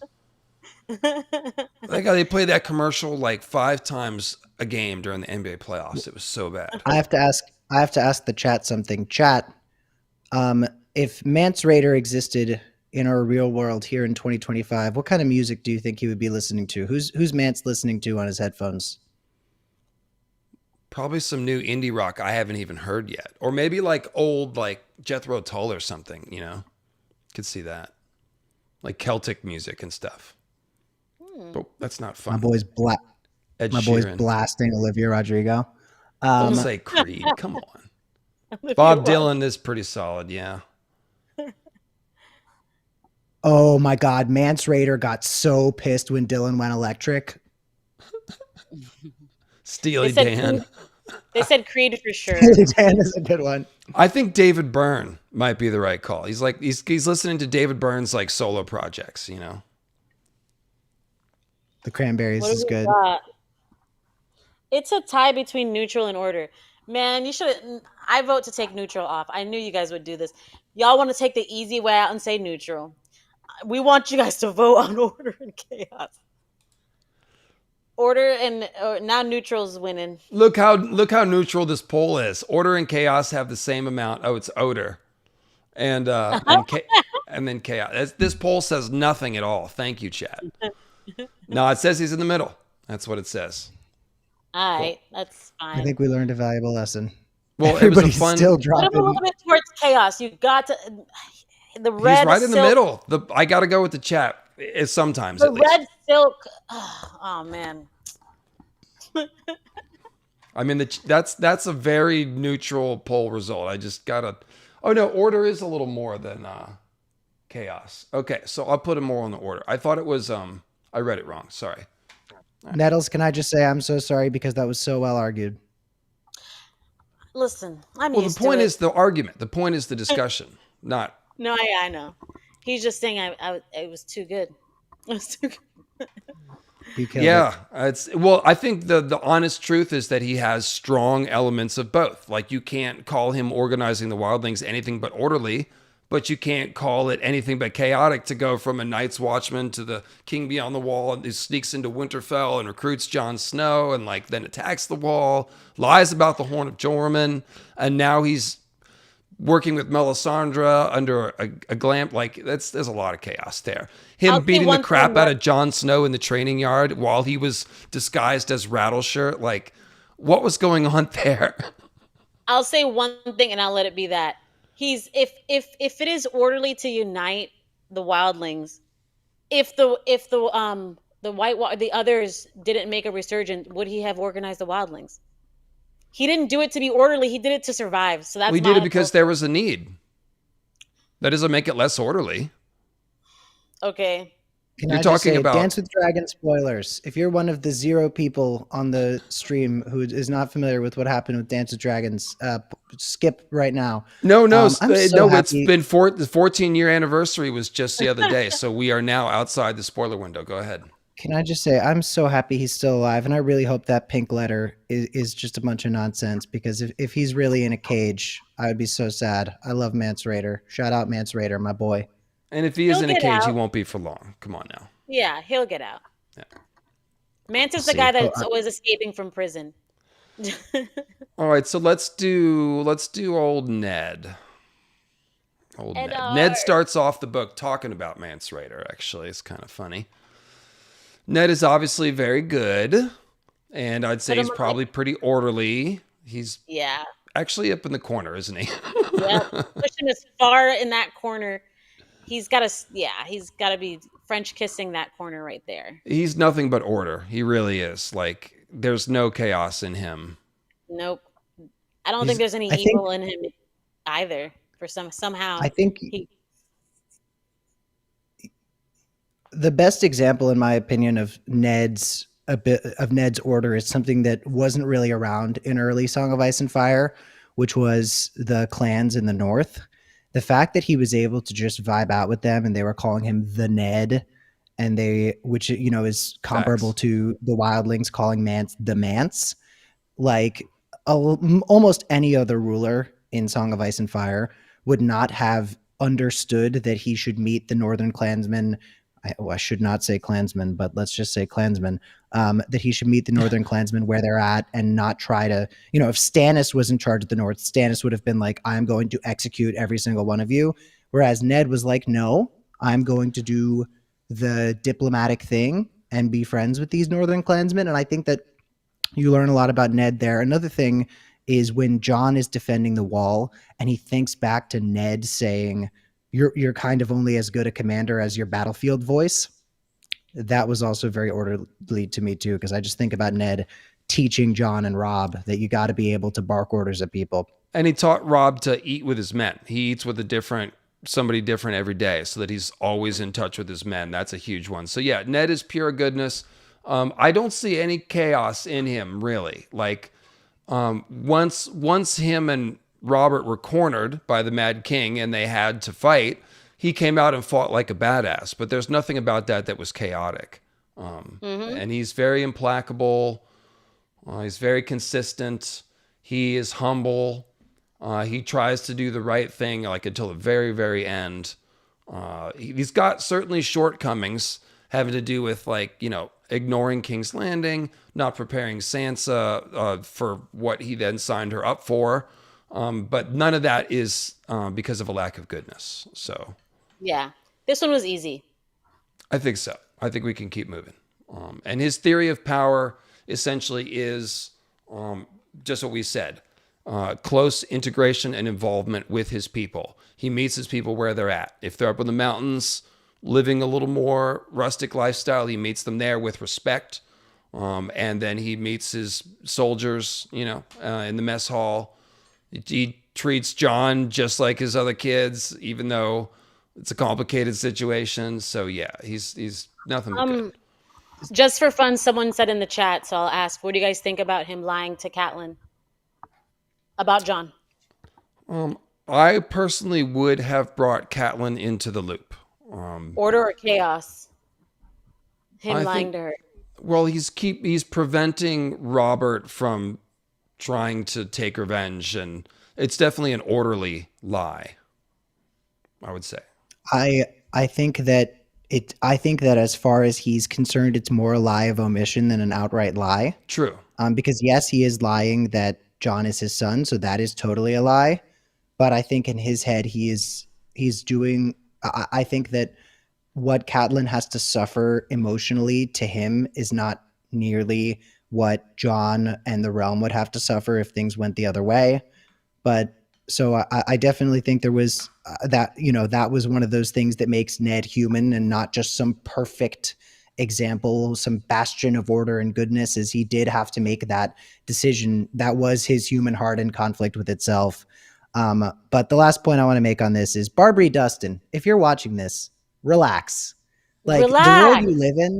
The world you live in, Barbary Dustin, is so filled with the most atrocious men and the fact that you have just made such a brand out of being a hater of like the nicest guy ever, like cool your jets. I'm sorry you couldn't have Brandon Stark. He kind of sounds like an asshole anyway. That's my truth. Yeah. I put Barbary on the list and I crossed it out because for the same reason. Relax. Well, me and Cam were talking about the unpleasantness of reading Chet's POV right before the stream. And right? Barbara's got a little bit of that incel energy. Like, she is super bitter about something that happened a long time ago that really wasn't a personal attack against her at all. Yeah. You got the Look, girl, boy. there are worse places to be than the Barrowlands. Relax. Robb Stark. How is he different than Ned? He's a little more chaotic, maybe? You can put him lower, but he's got to stay in the good order. He's still good order, you say? Cameron, what do you say? Yeah. I mean, bro broke his marriage vows. Like, I'm sorry. I know Jane Westerling.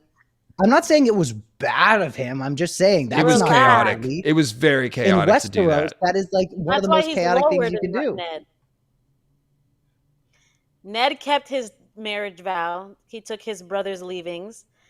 That's why Rob's going to be lower than him, but he can't be in the chaos. Did you just call Cat leavings? Yeah. One slightly. They never actually did it though, so that's technically not. Another no, I know, but you know what I mean. Like the high school, Yeah, I'm just giving you shit. Go ahead. Another thing he did that for me leaned chaos was, in my opinion, I think there's two things. Number one, not telling Edmure Tully the plan is maybe the dumbest thing in Song of Ice and Fire, other than Victarion saying he would sail the Dothraki Sea. Not telling Edmure Tully the plan is so insane. The next thing I would say is, in a good way, parentheses, complimentary, slightly chaotic to name Jon the heir to Winterfell. And I'm glad he did. And that's the Robb that I love. And that makes him even more good. But it's a little chaotic. A little bit. I think he might still be slightly more orderly than chaotic, but he's definitely in this middle area as opposed to like Ned. Yeah. Okay. Yeah. Right. I think that's good. Where he's at. You okay with that, Cameron? I love it. Very good. Very good. I'll put Robb a little bit over, like right there. I think it was the order that made him behead the Karstark. That was him doing what Ned would have done. Ned would have beheaded the Karstark. He did. He got the ice in his voice there. He was like, and the guy, I only watched. And he's like, hang him last. He only watched. He can watch the others. Like, that was pretty fucking cold. All right. Let's go down to the bottom of the list. Let's do Wyman. I just want to shake things up here. Wyman Manderly. Yeah. He's a little bit Olenna-like, it occurs to me. Obviously, Dream couple. honestly, I can see Olenna eating a pie with somebody in it if it really came down to it. I don't know if she'd enjoy it as much as Wyman did. He's a That little famous secretly artwork of chaotic, Wyman, isn't he? The artwork that you think about when you think of Wyman, of him with his hands on his belly after enjoying the pie. Oh, I love Wyman Manderly. I actually would like to remove myself from this conversation because I'm biased. But would you put him in chaotic? I mean, the Northern conspiracy is pretty chaotic. Yeah, I think that, I think he could be Northern good chaotic. conspiracy not considered. And I don't think you can put him all the way on the faking- side of good because he ate people in a pie and enjoyed it. They were bad Different people, but that's time. messed up. Different I mean, time. I think he's very chaotic because also faking the execution of Davos when he was about to give the Northern members speech. First class memory. And then just like treating Davos great in the prison, giving him books, feeding him nicely and everything, and just being like, "Hey man, I'm so sorry about all that." My did phrase you are get so put in fake. the black? Oh, who did this? That's terrible. Yeah. I love my boy Wyman Manderly. I Don't put think him that too far in the everyone. evil. Come on. He's a mermaid. Devoted to Mariah, you have a different understanding of order and chaos than I do. We've been completely opposite on almost all these characters. What about Can I also Wyman is just say, orderly? Wyman Manderly has one of my favorite comedy lines in the series, which is when I think he's talking to Catelyn maybe in Clash of Kings, and he's like, "If I had known we were going to war again, I would have eaten a few less eels." It's my man right there. A few My less. big, fat, beautiful king. The king in the north. Creating coinage for the North is orderly. Being super loyal to the Stark establishment. And then White Harbor, just as a city itself, shows how orderly he is. That's what the chat's saying. Okay. But also, I mean, he did send somebody to Skagos to restore order to the north under a Stark. So I don't know. I think he's pretty chaotic. I'll bring him up a little to acknowledge those points. Yeah. Paul, I think he ate he's people. fine. Yeah. So, those Listen, pies at the feast. I would take one bite. I would take one bite of free pie. He I had would. double Sorry. helpings of all three and smacked his lips, and he loved it. He loved it. Mermaids are chaotic. So I think that's the Squisher genes coming out personally. Yeah. But The I'm Squisher jeans and who? Wyman. At least we put I'll him in take good. We let him stay in good after eating people. I think that's good enough. Yeah, Wyman. They all worship all those people there. Three Sisters, White Harbor. There's old Deep Ones religion still running strong. Old Fishfoot in the square. There's definitely Deep Ones DNA. Wyman and his two kids both have the Innsmouth look, if you will, just like Lord Burrell. So yeah. My son is home. Wyman Manderly, 2014. So, 2011. How about Doran? all right, Nettles, Doran Martell it is. I think he's slightly evil order. I think he's in the Stannis neighborhood. He is one of the most eye-rolling characters in the series. Like every time I think about Doran, I'm like, oh my god. The oranges were well past ripe. Oh my god, he's just so annoying. Ugh. But is it that orderly to try and marry his scheming attempts don't seem very orderly. Sending Quentin over to do that, trying to marry his kids to Viserys and Daenerys and get involved with all this stuff. I think that's kind of chaotic. Cameron, one angle that I resisted on this stream was like comparing them to modern political ideologies, just because that would send the chat for a spin, I think. But Doran Martell really is your typical do-nothing liberal. He's like, oh, no, we can't do that. He arrests the sand snakes. It was like, no, we can't do that. We can't do that. We're just going to sit tight, do nothing. Like, vibes. He's the politician who would vote to fund the war, but then release a statement that the war shouldn't be happening. And it's like, well, Doran, you voted for it. Yeah. And then finally, when we do something, it's like dumb. Yeah, Quentin, exactly. Good plan. Not at all. All right. So is he orderly or is he just really freaking frozen? Yeah. Is he orderly or just can he just not stand? Do you want to put him on the line of orderly and chaos, but keep him evil? He's slightly evil in that, like, doesn't care about his kids. He seems very willing to use all of his kids for his political machinations. And if you ask what is good, where's the goodness in Doran? There's no answer there. He enjoys the children. Wait a minute.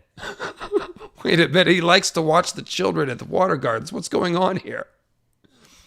Please. Is that like Epstein Island, the water gardens? Let's leave that. Let's leave it. I'm gonna give Doran the benefit of the doubt and say that he likes watching the children at the water gardens because it warms his heart. But that's definitely a bit of a red flag, isn't it? Well, he talks about the different classes, like the poor and the rich kids together, and like. I think it's genuine. It's genuine. I think it's genuine. George is probably not thinking about those sorts of connotations. There's other characters that can't be in the water, watching the children in the water garden, but I think Doran can. Yeah. So he's mostly evil in that he's willing to use his kids, and he's committed towards like winning the Game of Thrones. Like he wants to launch a rebellion and get his revenge, just like the Sand Snakes do. He's just like really slow about it. So like, yeah, I think he's actually slightly chaotic, isn't he? He's just really slow about it. I'm like, yeah, put him on the line because I think he's trying to be orderly, but he's bad at it, so it comes off as chaotic or something like that. What do you guys think? How do we see his? He's honest. He has this one important thing in common with Cersei, which is that they both just think they're so slick and are so not slick. Yeah. Like Doran just straight up thinks he's Littlefinger, and everything just, ugh. He is causing chaos though. Like sending Quentin, that was chaotic. Like sending Oberyn to King's Landing was chaotic. Sending the Sand Snakes finally is chaotic. Like he stretched himself very thin. Like now Arianne is way more chaotic. So that's like the difference. He's not Arianne, and that's why he reins in Arianne. He's like, whoa, that was way too much chaos. Shout out my girl Arianne. She's up there with Wyman for me. I love her. I'm okay with him on the line of ordering chaos, and then just like I think he's fine where he's at. So one day I'll get you and Sean on the same stream, Cam. And you and Sean can go at it about Arianne. He thinks she's does he not like Arianne? How do you not like Arianne? Because she's really dumb. I don't really like her either. I don't get the fuss. Who among us? She causes us a lot of trouble. Good, slay queen. Doran. She reminds me of Megan Fox in Jennifer's Body. Also, I'm like, I don't want to read iconic. This. So Doran got moved into the chaos a little bit here. But again, it's not chaos with the desire for chaos. It's chaos due to his ineptitude. Yeah, and this is not Robert is more evil than this. Why did you guys make me do this? You can't go back. No, he went to the brothel and asked for a virgin, man. It's messed up. Oh my god. And he's in the evil for that. But unless you can name something else. Like, I spit on Robert's grave. I hate Robert. Wow. I don't like jocks either. Robert's like every frat boy that I moved away from Virginia to get away from. Wow. They're fun to drink with. He is a frat boy, and he would be fun to drink with. All right, let's see. Who's next? The goal is to be entertaining, Nettles. And I'm just trying to keep up with y'all, too. Y'all are way more entertaining than me. It's my YouTube channel. It's embarrassing, so let me try. Y'all are great, though. I do appreciate y'all. So we need a palate cleanser. Let's talk about Daenerys. Where is she? Dany, baby. Unambiguously good. wonderful. She's just good chaos. I think she's in this corner. She is the counterpart of Ned. Yeah. But is she really that chaotic? Is there some? That's what I was gonna say, but not much. I don't know. My girl was gonna. Sorry. No, you go.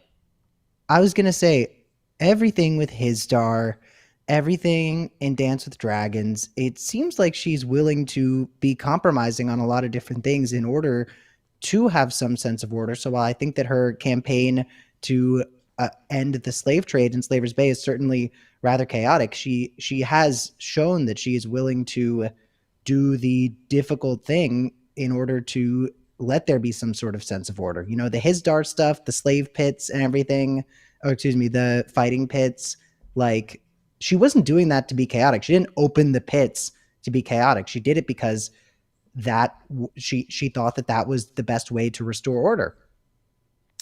I think she is increasingly becoming more pragmatic and orderly as the story goes on. However, I also think that George is showing us that is not really her path.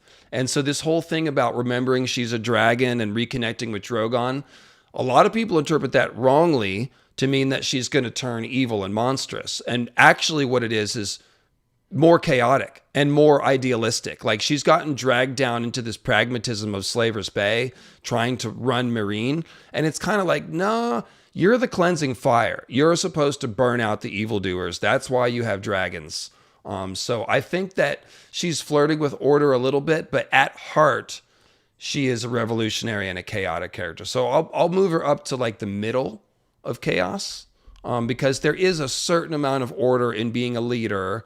But she is a revolutionary fire. That really is. And when she tries to do the orderly thing, it doesn't even go that great. She really has caused a lot of chaos by overturning the slave trade. So, no, yeah, Daenerys was born chaotic. Like everything from just a storm born. You're born in even her possible conception was after burning. Everything about her, like she shouldn't be here at all. For her, but she's so capable of Rhaegar to not. Rhaegar's supposed to rule. That's the status quo. It doesn't work. Viserys is supposed to rule. That's the status quo. It's a little 13-year-old girl that's hatching dragons is chaotic. A Targaryen marrying a Khal. The whole thing. There's nothing about her story that goes with the status quo of the times of the magic. The magic doesn't make sense. She's walking through fire. George said there's no such thing as walking through fire. But then she literally showed boob in Karth because she didn't want to go against their cultural norms. That's fashion, she had baby. One of her boobs hanging out in Karth because she was just like, you know what, this is their culture, and that's. But hanging out one boob is chaotic. That's the one thing you got. No, it's not. In the context, Cameron, we're talking about the context. I know. In the context Cameron, everything I said, and that's the one thing you got. That she followed the New York fashion trends. Nipples are inherently chaotic. Look, they just That's are. your thing. You said if she followed New York Fashion Week, so she's orderly. I mean, Cameron, if you walked into a bar with one nipple hanging out, chaos would ensue. That's what would happen. Listen, I can assure you, I'm not going to find out. But I also don't have any dragons. Shout out Danny. That's my girl. I was happy with her opposite Ned because everything about her is, I am different than anything that there's ever been. And I think you make a great point on bringing up her symbolism, Nettles, the Stormborn. The chaos is literally stamped onto her character. She is the dragon. The dragon is the symbol of chaos. So, yeah, I do agree. And for somebody challenging the goodness, you woke the dragon. So listen up. What happened? What had happened was, she said, slay the masters, slay anyone who holds a whip, and harm no child under 12. So no, she did not command the killing of 12-year-olds. She said, don't kill the 12-year-olds. And she said, kill all the slave masters. So if you're 15 and you're holding a whip and you're man size, you're getting executed. That's how it is. I don't think that is a lack of goodness. I think that is consistent with the ethos of the times. If you're watching this and you want some of those Mad Queen people, you can go to another stream. We're not going to do that here. Whether she's remembered as the Mad Queen because of some terrible, things that might very well be out of her control is a different story. But that's our girl. That's our Dany, and she's all the way good, and I'm not going to hear otherwise. Yeah, and it's one of those things where I personally am against the death penalty in our current society. However, did those slavers that were crucified deserve to be crucified? Yes, in a cosmic justice kind of sense, yes, they have visited out way more violence on more people. So if that violence comes back to them, that is a kind of cosmic justice. Now, it does mean that Dany is not a pacifist. We know that about her. But she's as close to good as it gets to me. I mean, there's maybe you give Sam or Brienne a slight bit of more innocence or something, but yeah. Nah, if Ned could behead people who desert the Night's Watch, Dany can kill Real. We didn't talk about that. That is, you're right about that. He should have listened to what Garrett said. We know that. Garrett was right. So yeah. Good point. Ned. Where's Ned? Where's his name? Where is it? There. leave him alone. It's fine. Ned. It's trying to tell you. It's like winter is coming. He's like, that's BS. It's like, no, it's your house words. All right. Let's do Tywin. Third runner-up in the evil contest. So we know he's evil. And he really, his pretense at order really is a facade. It really is. Like, he is chaotic at heart, personally. Cameron, how would you split that? I would say two things. Number one, Tywin is way more evil than Roose. Roose doesn't. Sir. I don't think Roose.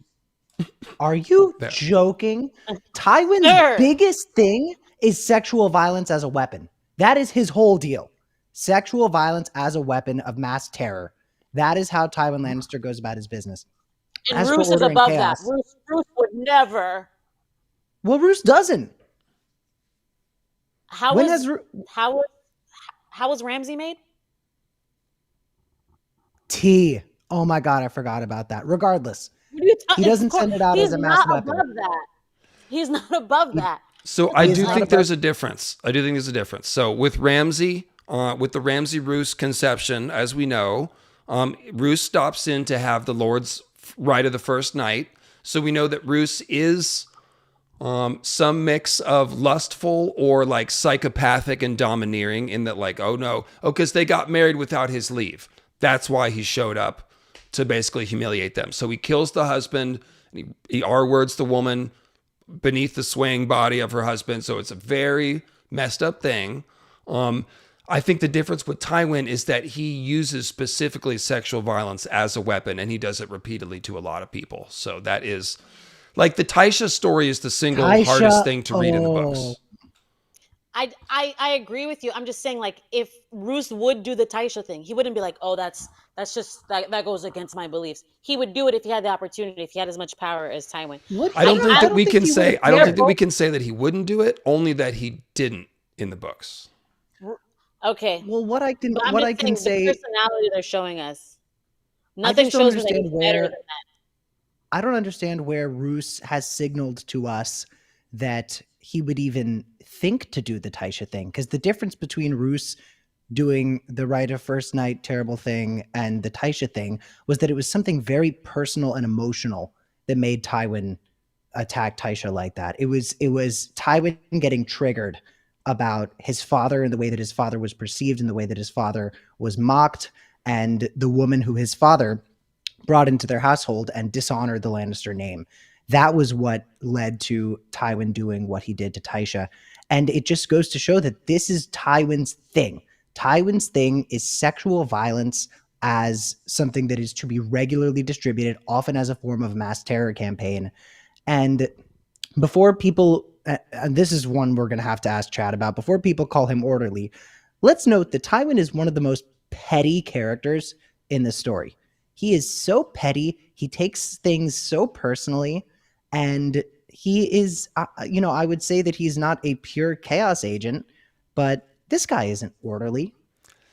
He did. We got to the bottom of that. Basically, he was slighted because Elia Martell ended up with Rhaegar, and he wanted Cersei to end up with Rhaegar, and that this potentially was part of the reason why he had the Mountain and Amory Lorch go after them. Yeah. And then he also sicked those same two psychopaths on the Riverlands with Vargo Hoat, specifically to ravage the countryside, to rape and burn and pillage. So, in my opinion, Tywin is the most evil person in the story. I was upset that he didn't win the tourney. I will always say that he's the worst person. We don't know any other character who's committed house genocide like he has. He did it twice. No one else has done that. Every man, woman, and child. No, Maegor did it to Haraway. That's the other example. And that's Tywin too. Like Tywin and Maegor are like, those are your most evil people in the story. We're not saying anything good about Ramsay. I think just Tywin is like more aggressive and agitated with his evil. He inflicts it on more people. Wait, I don't think Maegor. You said Tywin was worse than Roose, right? I think That's what so. popped me off. Cameron. I think he is absolutely worse than Roose. Okay, I say just leave him at the same spot. I can only see the T. Last thing I'll say, I'm not here to defend Maegor the Cruel, but I will say I don't think Maegor the Cruel would have ordered a mass sexual violence campaign like Tywin Lannister. I think Maegor the Cruel would have done a Balerion campaign, but I'm more offended by Tywin. He seemed to enjoy just killing people more than, but he also did a lot of torture too. So hard to split the hair there. Well, they don't call him Maegor the Friendly. They do not. So the order chaos thing, I think he's more chaotic because he's not committing. Tywin has no rules to follow. He doesn't. He can use his money to buy him out. He can use his military prowess to buy him out. So yeah, I think he's more chaotic in that he doesn't have to follow the status quo. I mean, his military prowess couldn't beat Robb Stark in a battle. It was just him being a. Listen, Robb is my baby daddy, but he did beat Robb. He beat Robb at the war, not in the battle. No, I mean he didn't beat him in the battles. In the end, Robb, his political machinations beat Robb. Well, so this is a good example of Tywin's MO. He lost in the field to a 15-year-old boy, so he went home and wrote a letter to his most traitorous bannerman and arranged the Red Wedding. So I have to wash my mouth no honor. He's like the most without honor.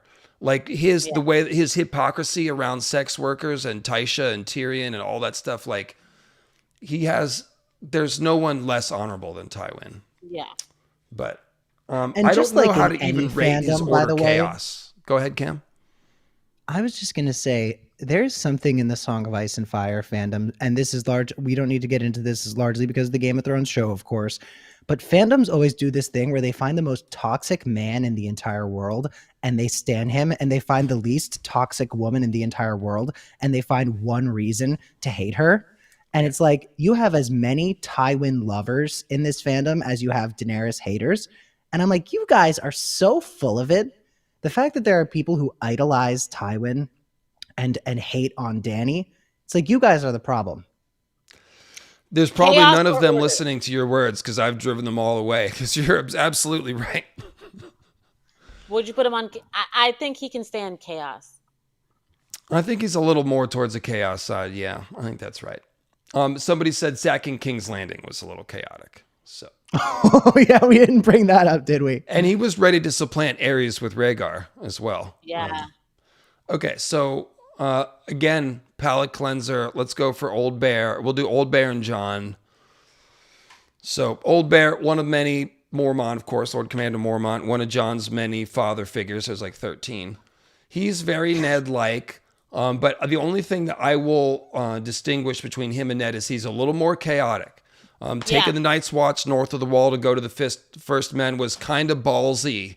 That was crazy. Yeah, so I don't know that makes him more chaotic than orderly, because for the most part, he stands for running a tight ship, doing your duty.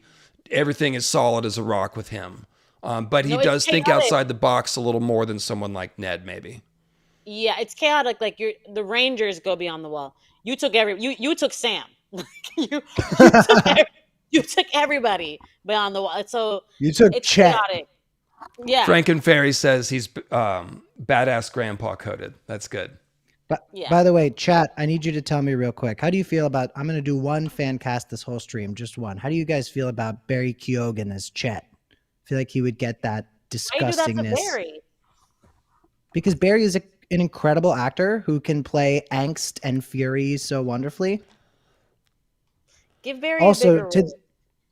But well, Barry can no, play I every mean, of role in course, A Song of Ice and Fire. absolutely, would make he's so Daemon- good. Yeah. I think you've But- stumbled upon a spinoff that is probably not currently a fan fiction. Yeah, nobody's The writing Chet fanfic. I would Chet. say Barry Keoghan as Satin. That's something we could talk about.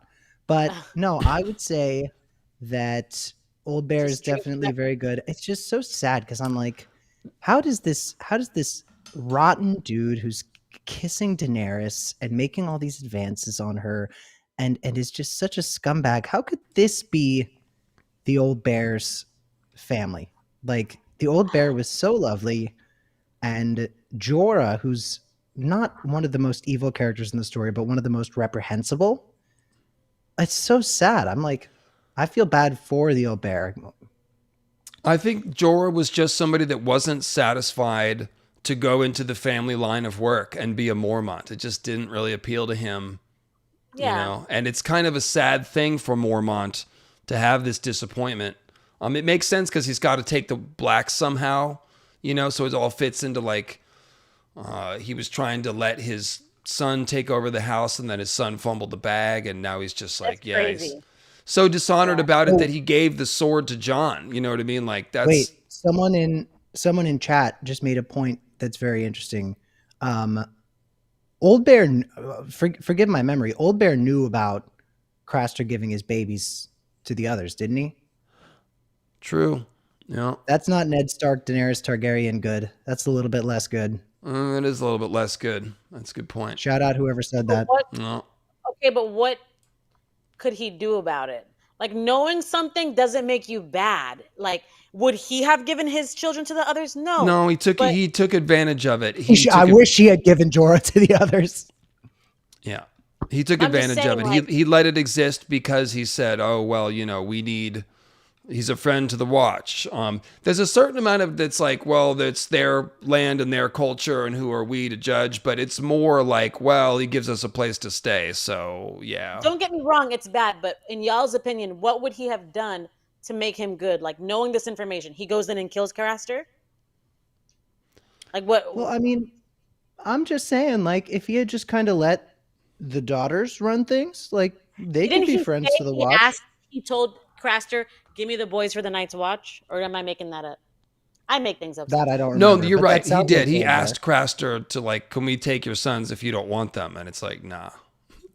So it's like, what else could he do? I mean, I guess kill Craster. I guess that's the only answer. Then He he'd could be have. good. That's a little bit outside the purview, though, for him to just go That's what into I'm the north and thinking. start executing wildlings. The thing is, though, that if you're running into him a bunch, then you're starting to become involved. There's also a theory that Craster has killed black brothers, and that some of those black sausages are black sausages. So Yeah, I guess There's just working with him. He could just if he didn't kill him, at least don't work with him. Find somewhere else to stay. I think Find it's My another thought is hotel. just like Ned, Mance, Robb, and Daenerys all would have murked that guy. So I feel like you just put Old Bear right Ned will to the right not of go Robb. beyond the wall and start killing wildlings that are not in if his Ned jurisdiction. had run into Craster, I think he would have. That's not in his jurisdiction because we put Ned on the highest of the order. Well, we're speculating. That is so So- true. Oh my God. What would Ned have done? Ugh.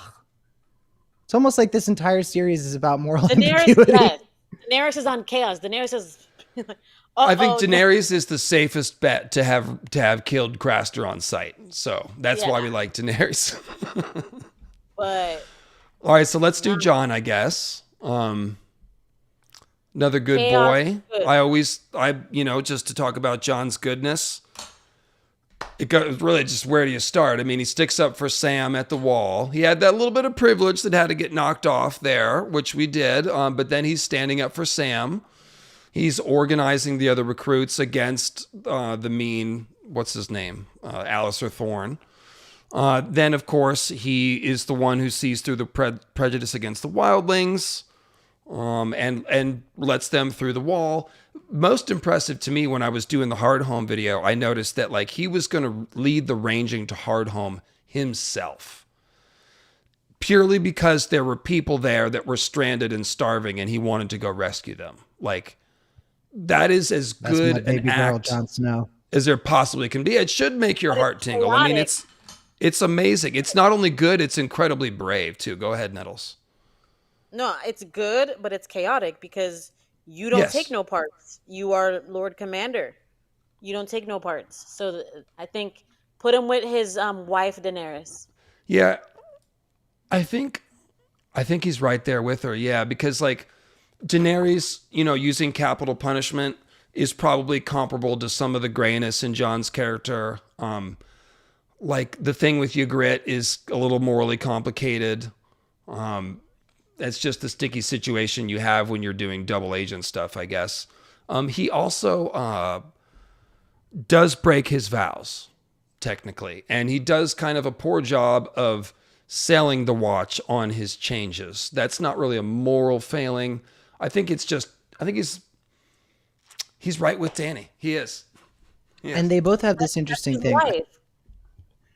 They both have this interesting relationship with power because Jon has that. I mean, it's one of the funniest bits about the show's writing is Jon continuously saying, "I don't want it." When if you read the books, one of the things Jon is constantly thinking is like, "Oh man, I kind of want it."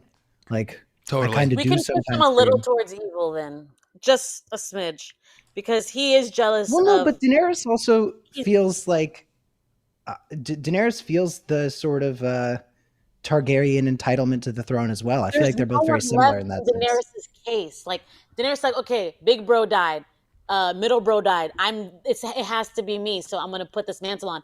Jon got like, why can't I have what they have? Which is not bad. We all want that, but there's a little bit of selfishness.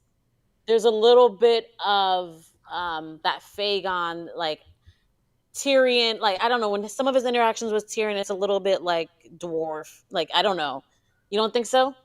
Only at the very beginning. Only at the very, very beginning. Yeah. I don't think he looks down to Tyrion at all, really. This is why they're both so great. If Targaryen's gonna be mad, it's gonna be Jon, because if you want to subvert expectations, especially Jon coming back. I don't think that makes sense for either character, so there's not really any reason to talk about it. There's no foreshadowing of it. Jon has the Targaryen temper. We've seen that a few times. It's like the berserker fury, but it's like against, And if he comes back as Wolf Jon, I think that it's not that bad. It's always justified, right? But it's just that little smidge of it there. Well, let's actually talk about this. So Alistair Thorne essentially insults his father openly in the meeting hall. I think that's provocation. If Jon goes over and socks him in the eye, that's reasonable. Jon pulled out a dagger and lunged at his face. And the other guys had to grab him or else he probably would have murdered Alistair Thorne. And that would have been bad. You can't murder somebody because they insulted your dad. You can't. That doesn't equate. So...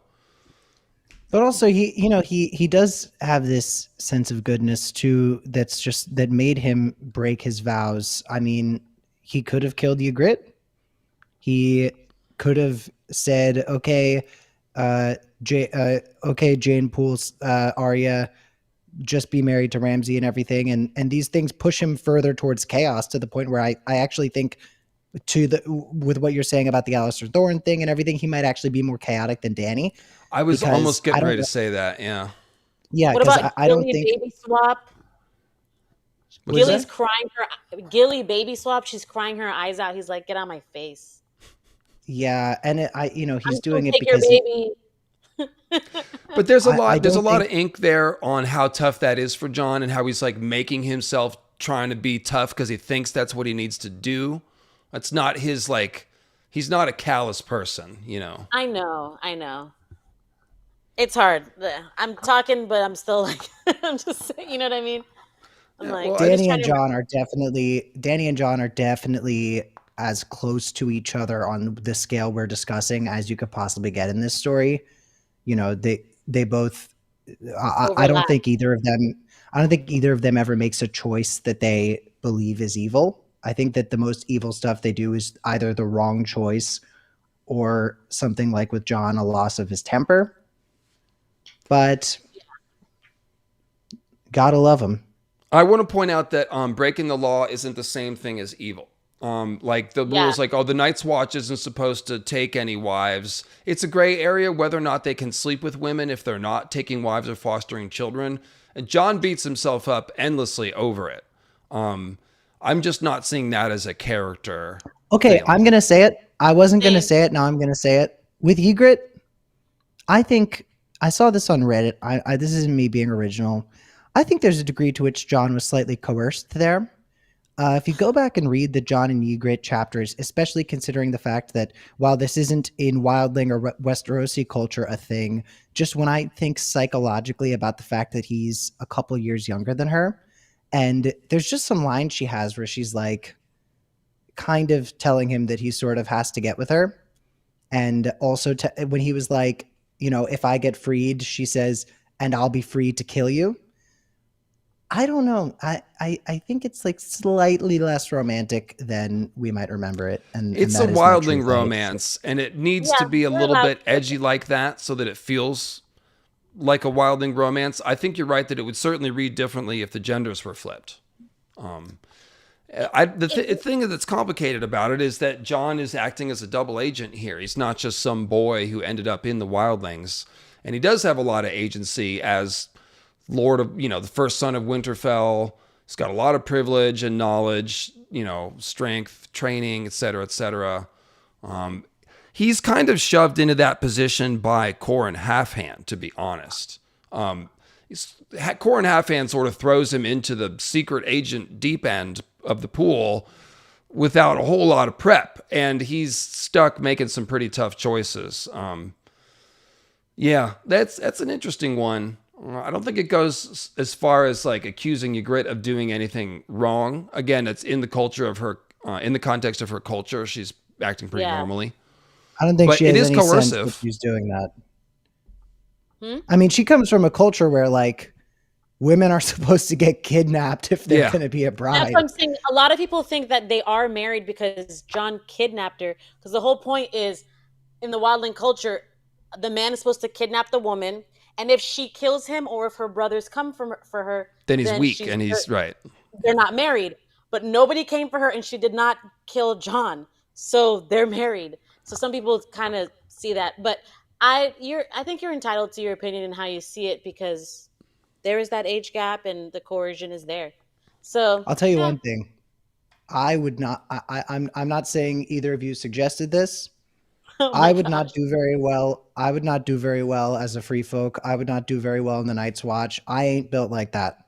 I am made to be eating fruit in the Reach, hanging out with the Rainbow Guard. I am not a brother of the Night's Watch. I am not a free folk. I could do it because I'm an animal, but I would rather be eating the fruit.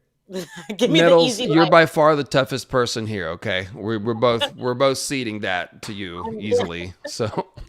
Send us all to the Reach. But no, I don't think Jon's 14. I think he's a little older than that. I think he's 15 or 16. 14 on the first page, yeah. But whatever. Let's see here. So Balon, Asha, and Euron. We got 3 despicable Greyjoys. Oh, wait, no. Asha is our queen. That's right. But let's do the despicable Balon first. Balon is chaotic evil. He is. He keeps rebelling. His culture is pure chaos. It's like it's a culture of literally stealing and pillaging. So I mean, he's not as evil as Roose or Tywin, but he's definitely a troublemaker, and there's nothing good about him. Oh, and a terribly abusive father. There's that. That was an awful scene with Theon. Welcome home, son. So you get the feeling like maybe George had some issues with his dad. I don't know. Just you think? Hot take. Welcome home, son. Here's everything you did wrong. Get him out of order. Put him in chaos. One of my favorite character details in Song of Ice and Fire for sort of like a side character like Balon First of all, it's so funny that it's the War of Five Kings when the other four are just so much more relevant than Balon. Like, he's so below the other ones in relevance. Did he have to pay off a lucky. maester to get included in the count? Yeah, exactly. He should be lucky that it's He did. considered the War of Five Kings, not the War of Four Kings and some other asshole. But one of the things I really love about the way Balon is written is the fact that he was pro Asha. Because I feel like a writer less clever than George would have just made him sort of just straight up kind of sexist, like, oh, my daughter could never be in charge of the Ironborn and everything. But he wasn't thinking about gender with Asha versus Theon. He was like, which of my children is more badass and more willing to pay the iron price? So I just think that was sort of an interesting thing, is like George will have these like evil people, like, you These know, little quirks. Yeah, that's just a good point. one detail about Balon is like, oh, he's so awful, but also, you know, he's more likely to elect a woman than a lot of. It's kind of cute the way he's proud of his pirate daughter. Yeah, he's like, you know, he's a lot of things. He's a lot of things, but someone who would not stand a woman in power is not one of them. And that's why he's not no Tywin or Roose. He's basically just a Shout bloody out my pirate man causing Balon. trouble. Shout out feminist icon Balon Greyjoy. All right. Well, let's reel that one in a little Actually, bit. no, because he does compare Theon to a girl in a derogatory way. So never mind. That's more well, it's a little both. Okay, so Euron, we'll finish with Euron. Let's do Asha next. Asha is a babe, but the great thing about Asha is that she has an actual plan. The Kingsmoot chapter, one of your favorite chapters, right, Cam? Yes, no Wyman, but I love it. It does suffer from a lack of Wyman, but it has the Gilbert Farwent. More than makes up for the lack of Wyman. Listen, it's still something that you can tie to the Squishers, so I know you love it. Oh, no, it's Eric Ironmaker. That's the fat guy on the litter. Yeah, he has to be carried on the litter, and his sons are, like, struggling. Like, he's very Wyman-esque. Roderick the Reader. Yeah, so go ahead, Nettles. No, I was just going to ask, you'd put Asha in good order or good chaos? I think she's more towards order. She is revolutionary, but the plan that she is proposing is something that will put the Ironborn on a footing for stability into the future. They have an antiquated way of life that is not working for them or anybody else. She has a better plan that is going to be more sustainable. And that sustainability smells like order to me. But she is shaking things up. So she wouldn't be like the rigid order of Stannis. Go ahead. But she's going against the status quo. That's what I'm saying. I'm like, a bit. She does things in an orderly way. She can play the long game. She can play the short game if she has to. But her being a woman is inherently, it goes against the status quo. And she's trying to change thousands of years of Ironborn tradition for the greater good. But it's still turning it upside down, isn't it? Somewhat. She is also a traditional Ironborn in that she has gotten respect by being a captain and reaving and earning the respect of her men. But now she has a new plan. So I think it's somewhere in the middle. Yeah, like I said, she's not this revolutionary as Danny or Jon. And Asha is running in the election. She's not crashing the election. So that is within the system, you know. Orderly, yeah. Yeah, she's good there. Less orderly than the old bear. Do you think she's less orderly than Robb? Do you think she's on the same line as Mance? I think she's comparable to Mance, actually, because Mance sees that his people needs to organize and change if they're to survive. And he is instigating that change. And Asha's kind of trying to do the same thing, actually. There we go. Yeah. So interesting little cluster right there. Yeah, I think Old Bear needs to be a little more orderly. We gave him too many chaos points. I think he's more like up here. It's because it's so heinous to take all those men north of the wall. You took Sam. It's pretty ballsy. Pretty ballsy. What is Sam doing there? turning into a snowman and killing some others. Sam the Slayer. All right. And Euron. Euron is psychotic. His theory of power is more please. So he's chaotic evil. He's right in the corner. Is he not? And you better show more Tywin than Euron. Cameron, you're not going to say that Tywin's so much more evil than Euron. I think that Tywin is more evil than Euron. I think that Euron is going after power. Don't do that. I gotta go. I gotta go. Euron.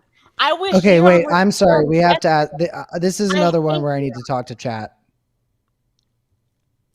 Can we do a poll? Who's more evil, Tywin or Euron? So okay. So Euron is sadistic. He does R-word several of his brothers, but he has not genocided a house. I think that his main motivation is psychotic, like power accumulation, whereas Tywin is like all petty grievance and hate. So I still rate Tywin worse. But Nettles, go ahead, make your case. I don't have to read the books. No, you just have to read the books. I'm just saying, like, the points are there. Like, you just saying R-wording his brothers. Like, when I compare two people, like, would Tywin do it? I don't think Tywin needs to R-word his brothers to assert his dominance. And you're saying Euron hasn't committed mass genocide because he hasn't had the opportunity. But once again, he's not above that. Now, I will agree with you. Given the opportunity, he certainly would. Absolutely. He just doesn't have the power that Tywin has to do it. But no. Well, we're just redoing the villain's tourney again, where Euron and Tywin were finalists, and I think that Euron won, didn't he? I think that it becomes a question of sort of the thing that happens when you're putting a serial killer on trial and they take the insanity plea, because I think Euron is truly nuts. And it's sort of like, okay, what's more evil? Someone who's truly nuts and does these evil things, or someone that probably isn't insane clinically? I think Tywin is a clinically sane person who makes the choices to do what he does. And I think that's all I'm trying to say. I'm not trying to minimize Euron's evil. I'm saying that he is kind of insane, and that is different than Tywin a little bit. But we can poll the chat if we want to rerun this. So y'all are saying you're just giving him the insanity plea. All the crimes he's done, you're going to give him the insanity plea and let him go live out his life in a cushy little insane asylum with the cute girls. But Tywin has to be put to death. That's what you guys are saying.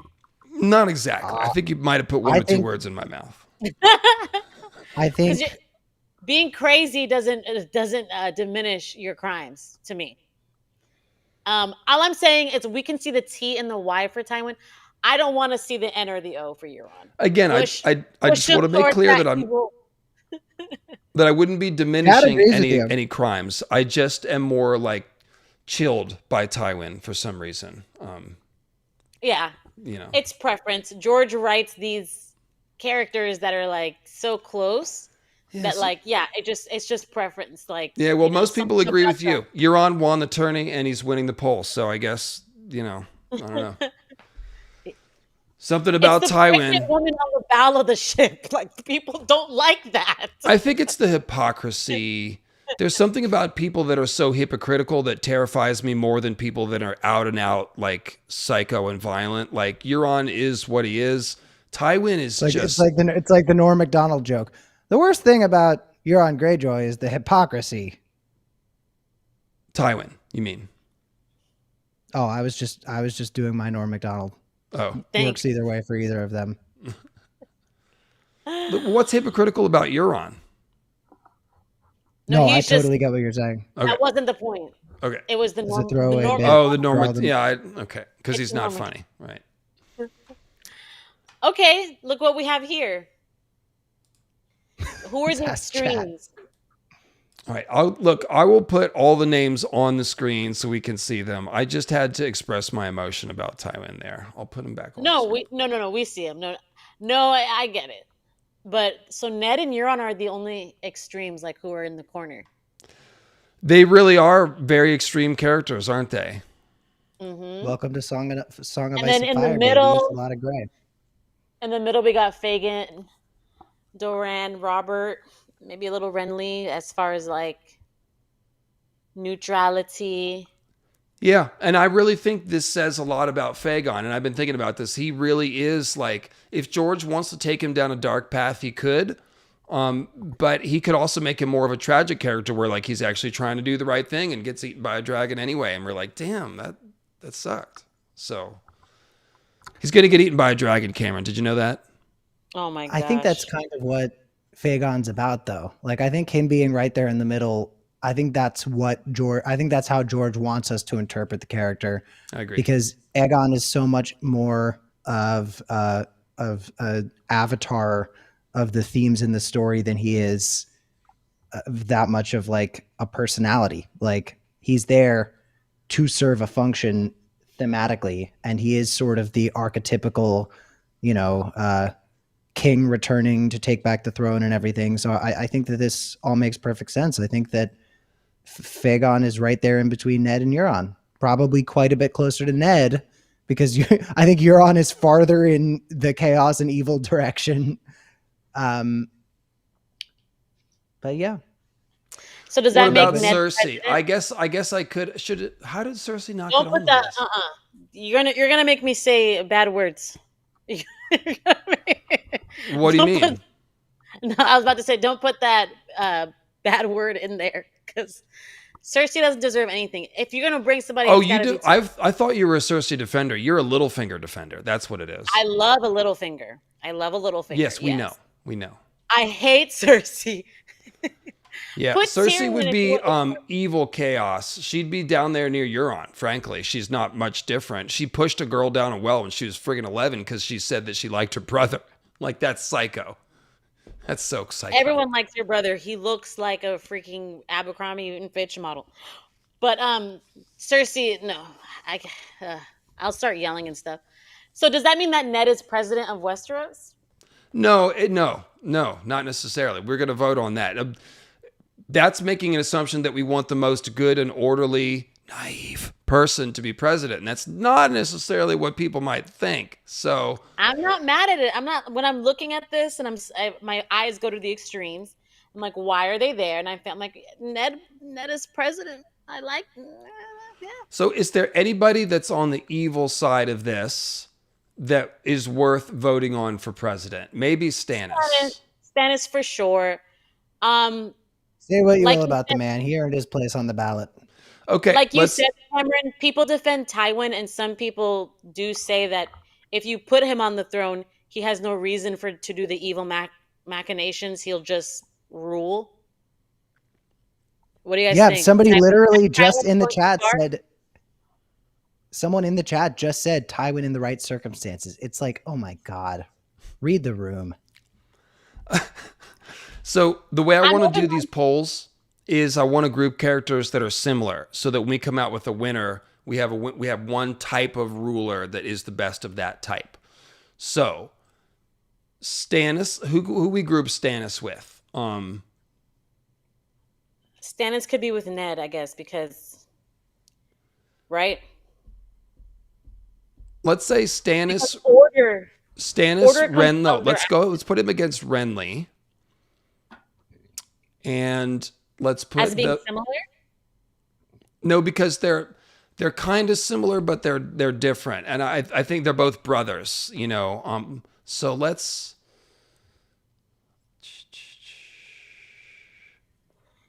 just do Stannis versus Renly.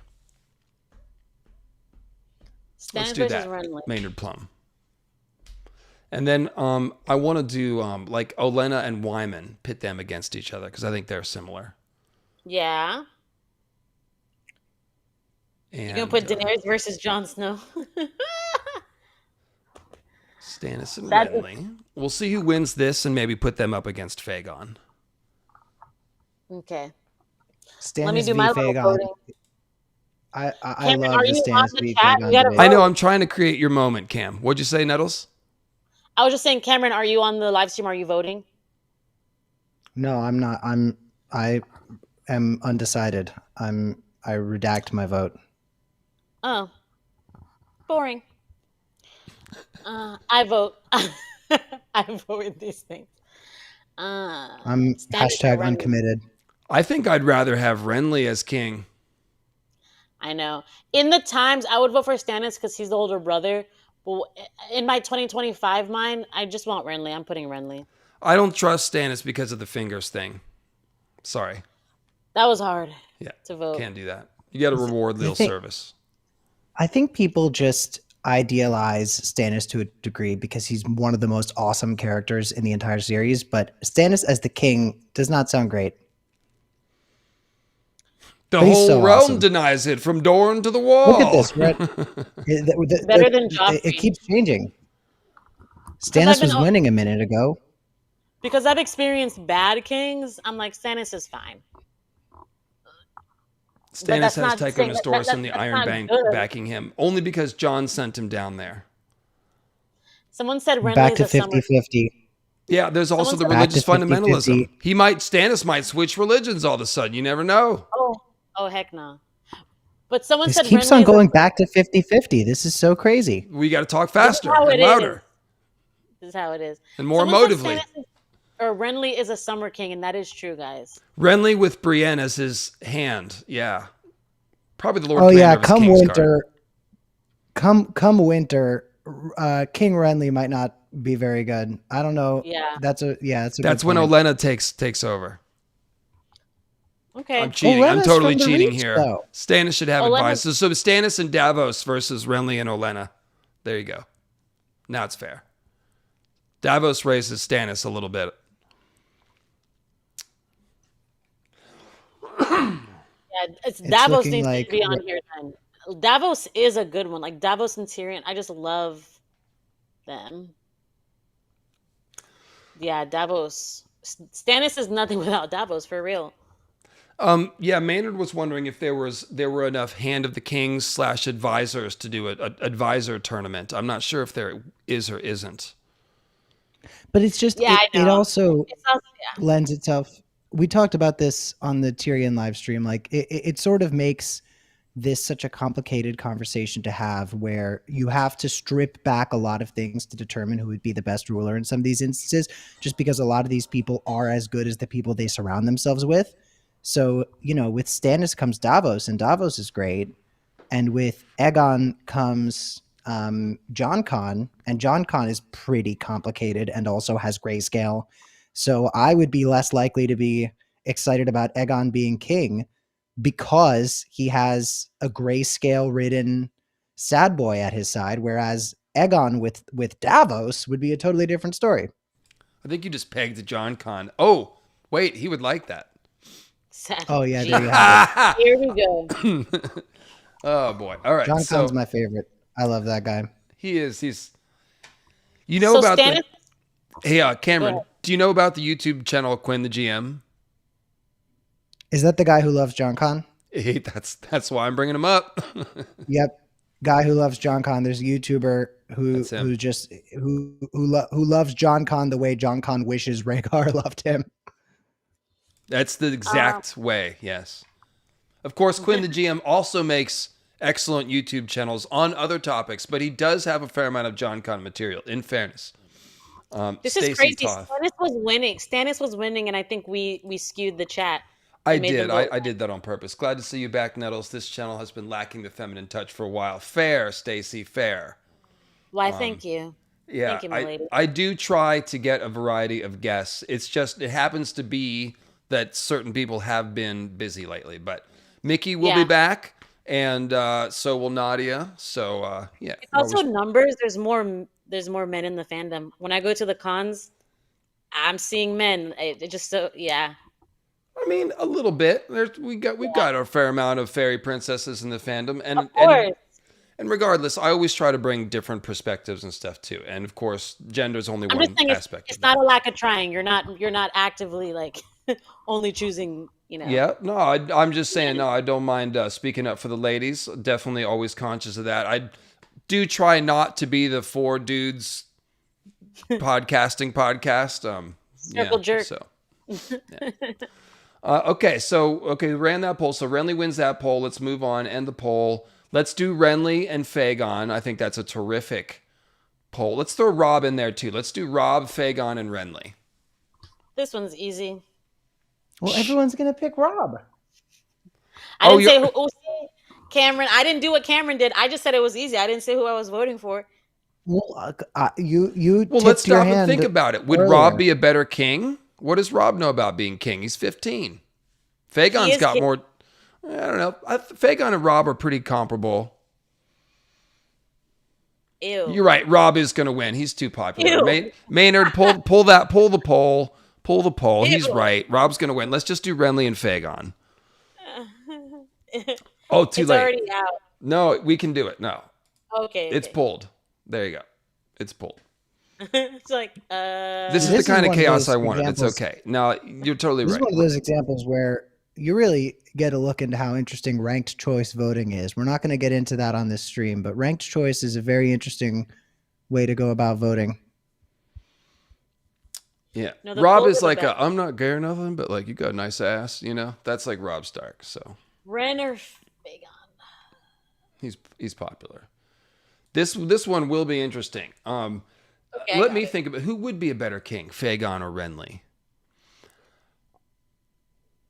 I think Fagon takes it more seriously, but Renly's actually low-key kind of pragmatic and observant. I don't know how observant Fagon is. He's pretty young and headstrong. Also, the people around Renly versus the people around Fagon, too. I think I would prefer Renly, but speak on Fagon. Now's your chance, Cam. Go ahead. I'm going to let the people speak. Fagon has spoken for himself. He said a mean thing that was ableist to Tyrion, and that wasn't cool. So I definitely don't want an ableist king, but if that's what we have to do, I think Renly is kind of a troll, and I think that Varys said this quite well. Like, you know, Aegon looks at being king as his duty, not as his right. Well, that's what Varys would like to think. I voted Renly. I don't care about no Fagon. Fagon's not endgame. Fagon is a little commercial. But somebody said Renly doesn't have a "My name is Fagon" jingle. I thought that was funny. My name is Fagon. I'm carrying black steel. I may lack a dragon, but I supplant with golden zeal. I don't care about Fagon like how everyone does in the fandom. Get him out my face.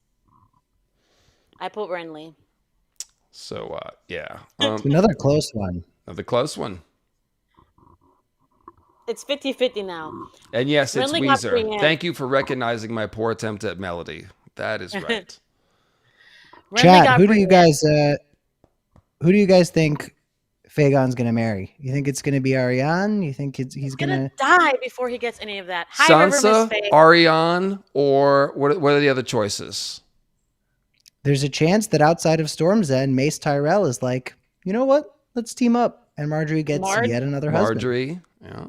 And then there's Elia potentially dashing in at the last second to get in before Arianne. We need that Bachelor show for Fagon.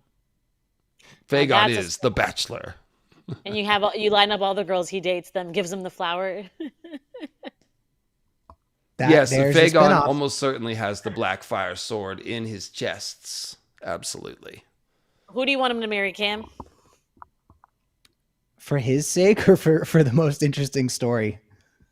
Most interesting story, like just your opinion, like your one of the sand snakes. No.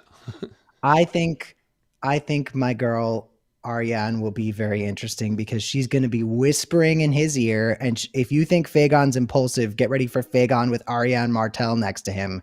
And I think that's going to be tea. And I want to see that too. I want to see Arianne, Fagon, and Darkstar. I'm quite sure that George is writing towards that. Having all three of those people in the same room. I guarantee that's happening. It's going to be great.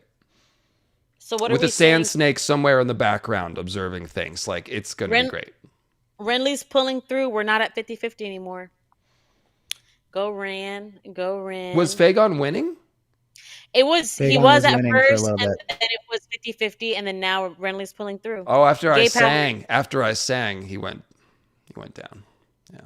Gay That was power. your Pokemon go to the polls moment. We got 131 votes, and how many people watching? 479. That means there's still time for many of you puttering about, cleaning and listening and not voting to vote. Change this thing Come around. on. That's right. Put down the dishes. Wipe your hands. Just like regular politics, it's always the non-voters. If you can engage the non-voters. But just vote for Renly. Don't put Fagon.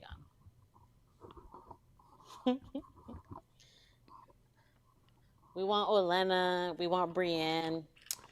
To me, it's almost interesting when it turns out to be this close, because most of the polls are not close when we do it. Most of the time, the chat has a clear opinion. So when it comes down to a few points like this, that means it's really a tough call. So Matt says he cleaned and voted. We like your style, Matt. Like the cut of your jib. Everyone be a Matt. I think we got to move on. So we're going to time. blow the whistle on this poll. Sorry, Fagon, he's out of the running. So we've got Renly, is the champion of the sort of not serious people. Maybe we'll throw him up against Robb in a minute. Let's do Wyman and Olenna. Let's do that poll. Both operators behind the scenes. They are both riding for their house. They both have patience. They're both likable. They both come across as very good judges of character. They're not above a little murder. Olenna murdered Joffrey, and Wyman did the Frey pies. So they're really comparable. Very. And funny. We want and humor. And funny. Thank you. Do we want Stannis all the time? No. We need a little humor. We do not. We need to be able to cut a joke. Yeah. I love them. I wish I could vote for both of them. That's not how this world works. I know, but I love them so much. Most elections, I wish I could vote for neither of them. This is an election where I wish I could vote for both of them. I want to vote for Olenna, but then the Frey pie was just too good to ignore. That made me very happy.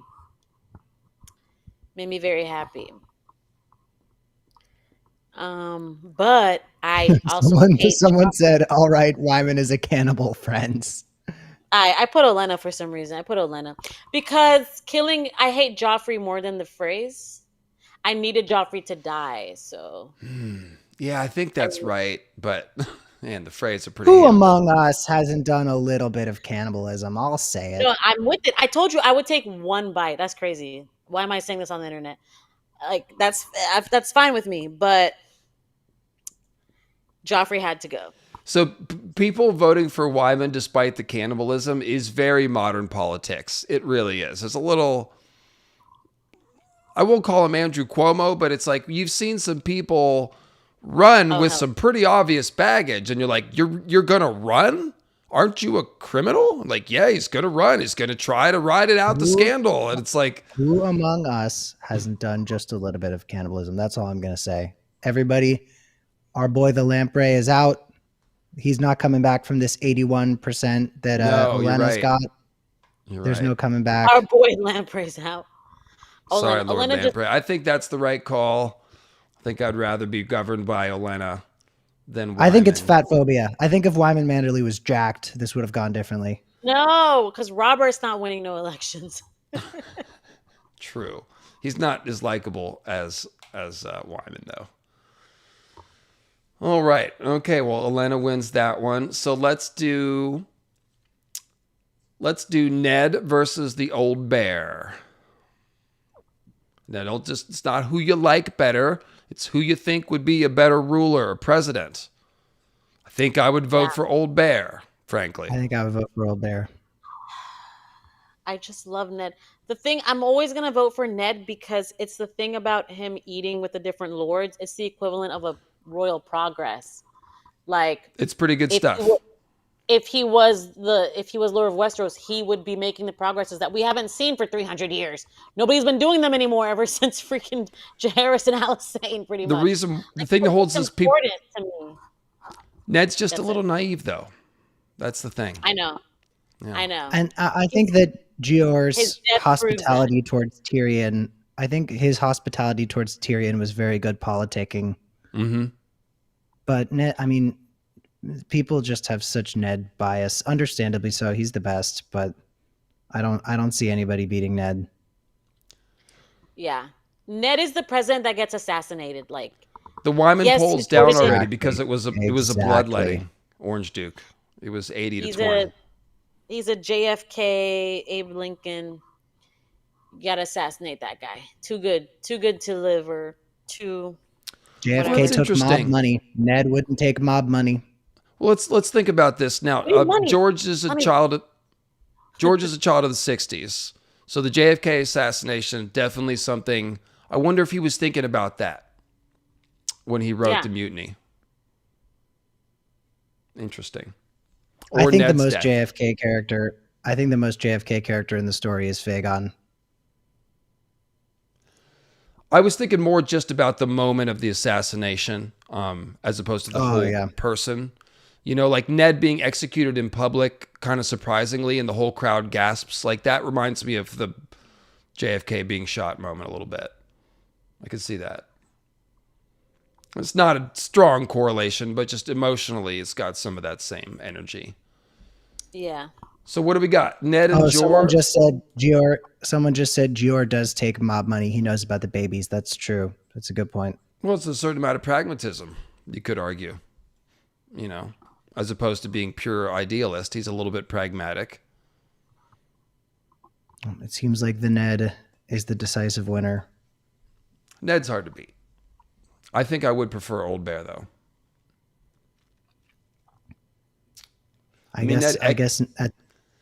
See, like Ned, for example, Catelyn is like, oh, there's dangerous things beyond the wall. And Ned's like, yeah, whatever. And the Night's Watchman's like, I saw the others. And Ned's like, nah, whatever. And old Mormont's like, the trees have eyes again, watch out. So he's like more dialed into it, honestly. Mormont's and for dialed that, in. You got to hand it to him. But Ned's also clearly a better parent. Yes. Then Jor did what he could.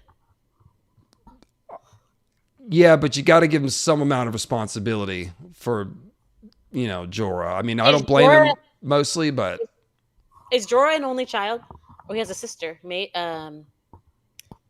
Jorah an only child? No. Is Mage his sister? Is Mage the aunt? I don't remember who. Mage might be Jorah's sister. Does Jorah have only child syndrome, guys? Let me look it up. If he has only child syndrome, that's out of Jorah's hand. But if Mage is help his us sister, chat. Help us chat. I'm looking it up. I'm looking it up.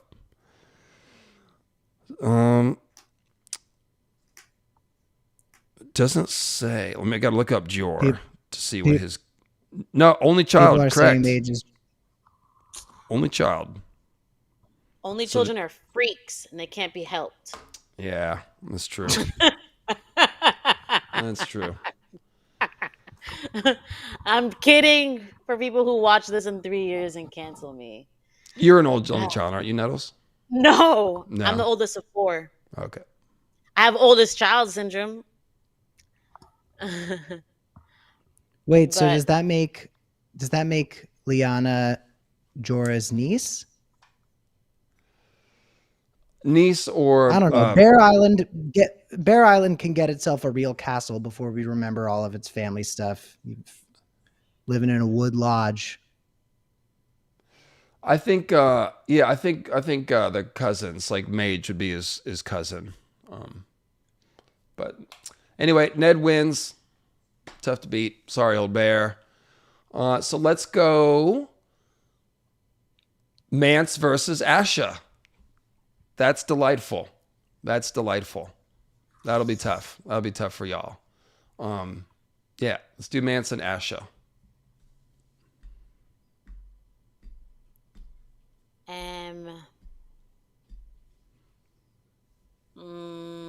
So Mance is easy to vote for, obviously, but let's think about Asha. Asha's my first pick.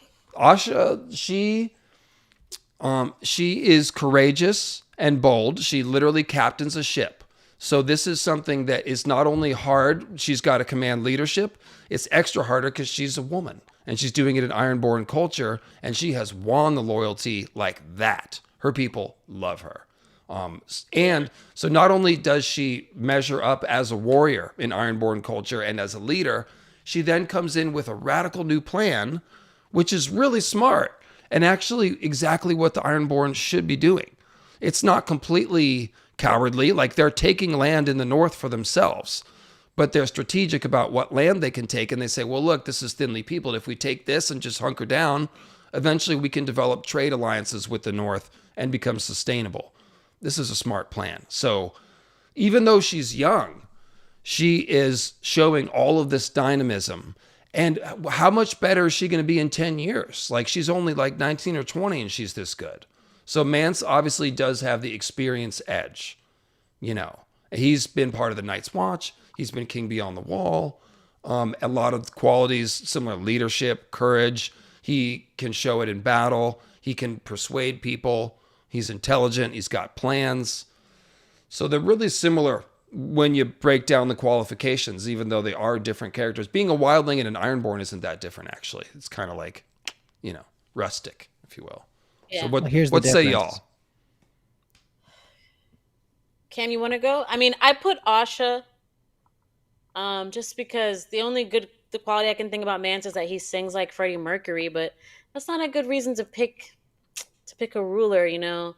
I'm just like, for some reason, I'm just giving it to Asha. I think I'm just basing it off of nothing to grab onto. Cam, give us something to grab onto. Totally. I would say Asha has been able to command so much respect amongst the Ironborn for being great at being an Ironborn, and for that you really got to hand it to her. Mance united the Free Folk as a Black Crow. Mance went from being a Black Crow to somehow getting the Free Folk behind him. So while Asha was an Ironborn who was able to build this coalition amongst the Ironborn, she did so as an Ironborn because she was good at being an Ironborn.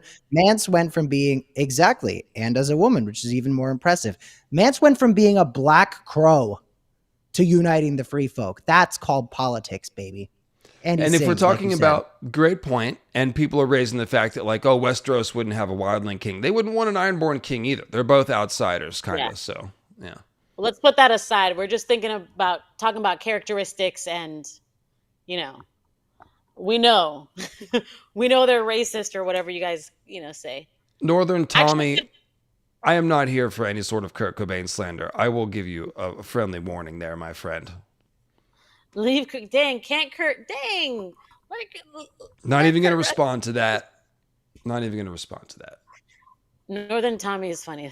I love Northern Tommy too well to I know. To give it back. I'm just going to pretend I didn't see it. So next, yeah, I voted Asha, but Mance won. I'd hate to think that gender has anything to do with this, but it looks like 64 to 36. You said gender. No, Mance is well loved in this fandom. Let me tell you. He's just so flexible. He can do so many things. He's so experienced. Both sides of the wall. He'll be back again. We'll see. He could win this whole thing. Who knows? Okay, so we have Olenna left. We have Renly beat Fagon. He's still kicking around. Robb is still here. We haven't put Robb in a poll. Let's do Robb and Renly. We got to get rid of one of these people. Okay. So let's do it. Robb and Renly. Maybe they should just get a room. No. Did we ever get a description of Renly's crown? It was antlered, right? We do have a description of it. Golden antlered. Yeah, it's the basically like the symbolism of Durndon with the colors of Highgarden. So just brings it back to the Garth of Green. Robb has a cooler crown. Let's just base it on the crowns, yeah. So would Robb and Renly, what's to speak of them? Robb is inexperienced, but we like Robb because he is mostly principled. You could say that him breaking his wedding contract, marrying the other girl but he did it because he got her pregnant, and so then honor required it or something. I don't know. I don't know if I believe that, but dang. Robb is honorable, and he is very earnest and straightforward. Like if Robb tells you he's going to do his best at something, you know he is going to do that. Renly is a little harder to pin down. He's a little wilier, but he's probably more savvy also. I think I would vote. Would I vote Renly? Robb's so inexperienced. I don't know. Cam, what do you think? You're young. I mean, should we hold Robb's inexperience against him? I think that Renly's first 10 years would certainly go better than Robb's first 10 years because he would have that immediate boost from the Tyrell wealth. But I'll say two things. I think Robb would be better in the long run because I think he was raised much better. And I think that he was raised with better moral principles. The other thing I'll say is that Renly doesn't stand a chance. Robb is going to obliterate him in this. And I have to run to the restroom, but you can end the poll right here. There's no coming back for Renly. Yeah, go ahead. And I got to do. Let's just play the music. I had to hit the restroom too. Nettles, why don't you go ahead and do it? Pat your baby or something. I don't know what you pregnant people do, but yeah. So, just like Wyman. Okay, no, go back. Sorry. And yeah, we'll be right back, guys, in 60 seconds.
And we're back. Getting there. Almost back. Here we are. Almost back. I'm on a leather couch, so I'm making a whole bunch of noise, so I just want to put something down so I don't make so much noise for our good, lovely audience. What have you guys been saying behind our backs? Oh. Robb is like Stannis without the fanaticism. Sir, just go in the corner and think about what you're saying. How is Robb like Stannis? Stop this madness. I'm not seeing a lot of... Yeah, I don't know that I see that. Okay, Robb. I just want to send Robb against somebody who's going to beat him. He's not that well qualified. You guys are giving like it's not even Robb, it's Richard Madden who's winning these polls. Robb, good-looking devil that he is. Robb fights with the wolf at his back. Renly does not fight his own battles at all. Robb commands, which is smarter. I don't really need my president getting shot on the front lines. I mean, if you have a dire wolf, I think I'd like your help. Yeah, I do want your help actually. If a dire wolf, he's a badass. Robb's a badass. No, look, I'm not denying it. He is. Won't do this. Just the scene with Great John biting off his fingers. Come on, he made a grown man heed him. He's sick. And Grey Wind is probably like the coolest wolf. Like, Summer and Ghost are cool, but like Grey Wind is the wolfiest kind of. I don't know. There's Shaggy. And he still listens to his mommy. He doesn't have to.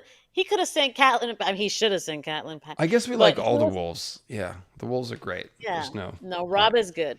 Ranking the wolves, they're all awesome. All right, so okay, so we've got Ned kicking around, and we've got Robb still, and we've got Renly just went down. So we got Olenna still, Dany and Jon. Mance beat Asha. Mance did beat Asha. Let's go ahead and And you never put Tywin in, but maybe you were never going to. No, we didn't. Nobody wants to be ruled by evil people. So, Okay. yeah, Fagon lost. And Old Bear lost to Ned. And that's who we got left here. Olenna, Renly, Robb, Mance, Ned, Daenerys, Jon Snow. Okay. No, Renly lost to Robb. Renly lost to Robb. I was trying to cheat. I'm sorry. Where's Renly? Sorry. No Renly. more Baratheon. Yeah, they've had their chance, in fairness. All right, so. You want to do Robb Mance? Or you think that's Yes, I think Mance can kick Robb out of this tournament. Let's see if he can. Dang. All right. Sorry. It's not he's cool, but shouldn't be the president. He's 15. You're ageist. Yeah. You just think I am. too young. I also don't think people over 70 have any business in government. You can quote me on that too. And that should be obvious. Like, do any of you know somebody that's 70? Think about your grandparents. I think should Robb, they be running the Robb country? And Renly, the answer is no. Go ahead. I think Robb and Renly making it as far as they did is what is called pretty privilege. Robb and Renly would not have been as successful as they have been in their votes if they weren't hot. Like I said, Richard Madden has been winning these polls.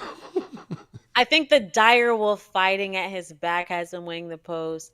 I think that the fact that he listens to his dad and he tries to eat with different men, like Robb is doing the dang thing. Well, if we're talking, when he was able to. He heeds counsel. George Martin is over 70, and George Martin's having trouble writing a freaking book. I don't think I'd want him to be president. Also, doesn't work well with others, in case you haven't noticed. God bless the man, okay? Not breaking any news here. I'll heed counsel from a 70-year-old, so I'll be like, oh, back in your day, how was it? And I'll mull it over and make a decision. But does that mean that they have to be in charge of everything and run the country like it was 70 years ago? No.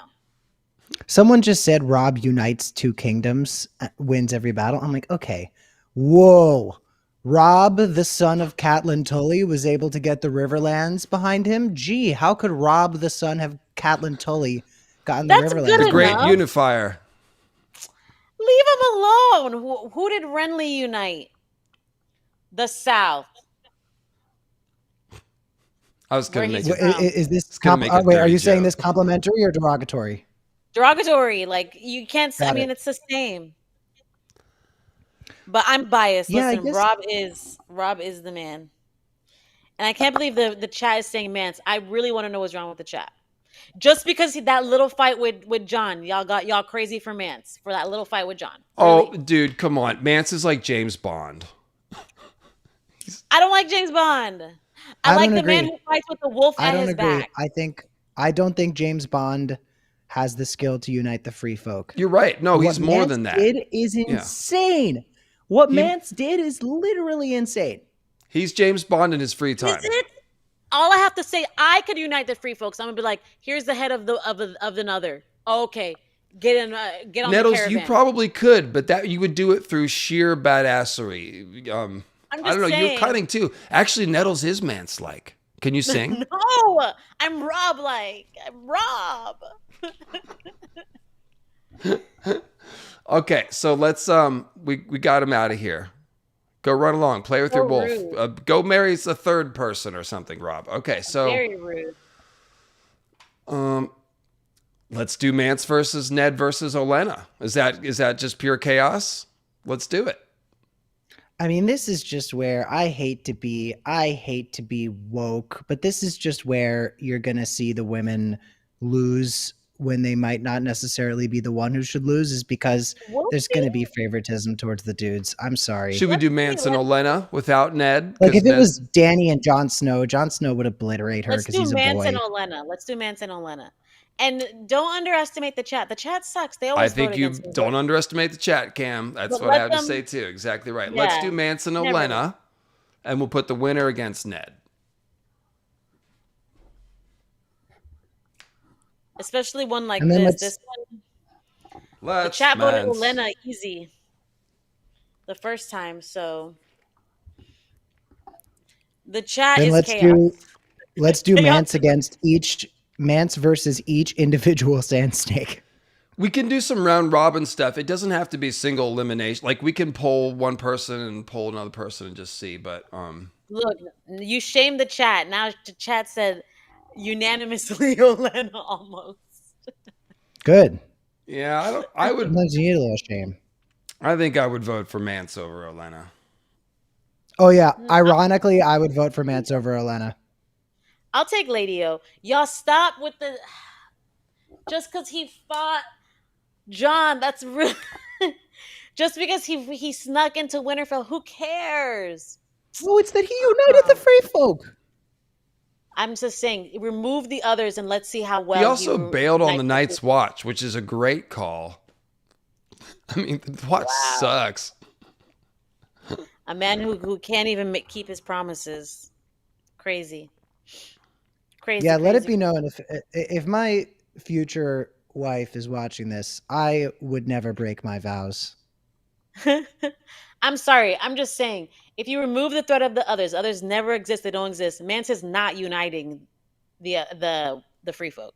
It's not happening. Okay, well, I don't know what that what that means though. Like that needed to happen, and he's the one who did it. And he, there were other people who tried and couldn't. You guys are giving him credit, like, oh, he united the free folks. But it's like, but he would not be able to if there wasn't a huge paranormal I think I see your point. That's okay, fair. well, there is. Okay, but it's either he's able to do it or he's not only under these circumstances. It's like, I could only pass the SATs if you give me the answers. It's like, what do you mean? Well, like, you have to be able to pass it without the answers. We don't know. It's just a hypothetical. We don't know. Like, he united the free folk when the others were there. It's what needed to happen. So we don't know. But we'll see. I mean, there was a king beyond the wall, Jormund, but did he unite everybody? I think for a bit. I think he did. Yeah. It's happened a few times. So maybe I've ruined my own point, but I just been some kings. There's been some kings beyond the wall. Olenna won that one, so let's do Olenna and Ned. That maybe now this will be a contest. I'm saving Dany and Jon, obviously. We'll see. We'll decide between Dany and Jon, and then we'll throw them up against a couple people. It's not just a tournament, too. I just want to make interesting choices for you guys. Yeah. Conversation. I'm glad Mance is dead. Get him out of here with his red silk. What are you, Prince? Get out of here. Mance left the party, and look what happens. It's no fun anymore. Look at this. Lame party. Okay, Ned and Olenna. Now my noggin is rattled. I know what I'll vote. I think I might want to do Mance and Ned after this, just to see how that one turns out. I know we should have done that before. Ned clears. I think you have to be crazy to say that Ned would be a better president than Mance. You have to be crazy. I'm crazy. I'm crazy for Ned. Wait, these results are very interesting. You shamed the chat. They're gonna pick Olenna for everything. And you know what? Maybe we ought to learn a lesson from that. Maybe we ought to shame people a little bit more in this world. Maybe we should bring back shame. I think people are a little too comfortable. Yeah, Jacob Square says we saw how Ned handled politics. Yeah, we saw how he handled politics when everything was stacked against him. Like, we're just talking about pragmatically, like their ability to rule and like how good it'd be for the realm. I think if I've learned one thing today, go ahead, Cam. I was going to say, this is sort of a Charles Dance as Tywin, Peter Dinklage as Tyrion, and what's his name, the hot guy as Jorah Mormont thing, where the show definitely has a lot of influence on this because Olenna in the show gets a lot more. We get to know her a lot better. We just experience a lot more Olenna. Whereas if you go back and read Storm of Swords, like they're actually pretty conservative with their use of Olenna. I think a lot of her iconic moments from the show, at least when the show was still doing the books, are there in the book. But like I think Diane Rigg is as much Olenna as, people are voting for Richard Madden when they're voting for Robb. That's not wrong. Yeah. She's She slays in the book equally well, though. Like we have to say, it's that chapter with the, Butterbumps singing the Bear and the Maiden Fair while she's doing politics with Sansa. Like, that is one of the greatest King's Landing chapters in the books. And it really did make an impression. So, if I've learned one thing today, it's that I should make an Olenna video. So, look forward to that. Queen. Because obviously she's popular. My vote is Ned. I'd even vote Ned over Daenerys and Jon. I just want to say it. Well, y'all vote how y'all want, but Ned. Well, Olenna has won that. Let me, just for my own personal satisfaction, Maynard James Plum, let me get Ned and Mance.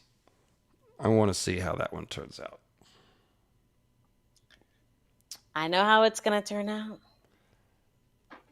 And it's going to make me ill. They're going to pick Ned over Eddard. Ned has. I mean, they are the two guys. From what I understand, they're the two guys who are referred to as the, and then their first name. It's the Ned and the Mance. Doesn't get any cooler. Yes. Let's Mance. Which song? What song are you referencing there? Because when I hear that, I think of Let's. I know, but I think Bowie. of Bach saying "Let's Dance" in Wicked in the song "Dancing Through Life." No, it was Bowie. Got it. I'm a theater kid, Nettles. I'm sorry. What? You're a theater kid? I am also a thespian. Oh, yeah. I had more lyrics to it, but now all I can remember is Let's Mance, so fail. Because there's instruments after that part. I'm thinking Wicked, and we're not going to get into this because we don't have the time, but Miss Elphaba Throp, the Wicked Witch of the West, not unlike our dear Daenerys. And both of them are mischaracterized. Well, I'm hip to the whole reverse reading of The Wizard of Oz. Quinn from Quinn's Ideas turned me on to that a long time ago. He came up with it on his own before he found out it was a big thing, because he had thought about that since he was a kid, apparently. But yeah. Who won? Mance is winning? Yes. I told you guys, there's something wrong with the chat. Eat shit, Ned. Dumbass. Y'all just want to turn against him because he's too good for you guys. I really do want to make a point about Ned. Him and Robert toppled the power structure, and then Ned fucked off north and basically just like, cool, John Aaron's got this. I'm just going to do my thing. You can't have too many cooks in the kitchen.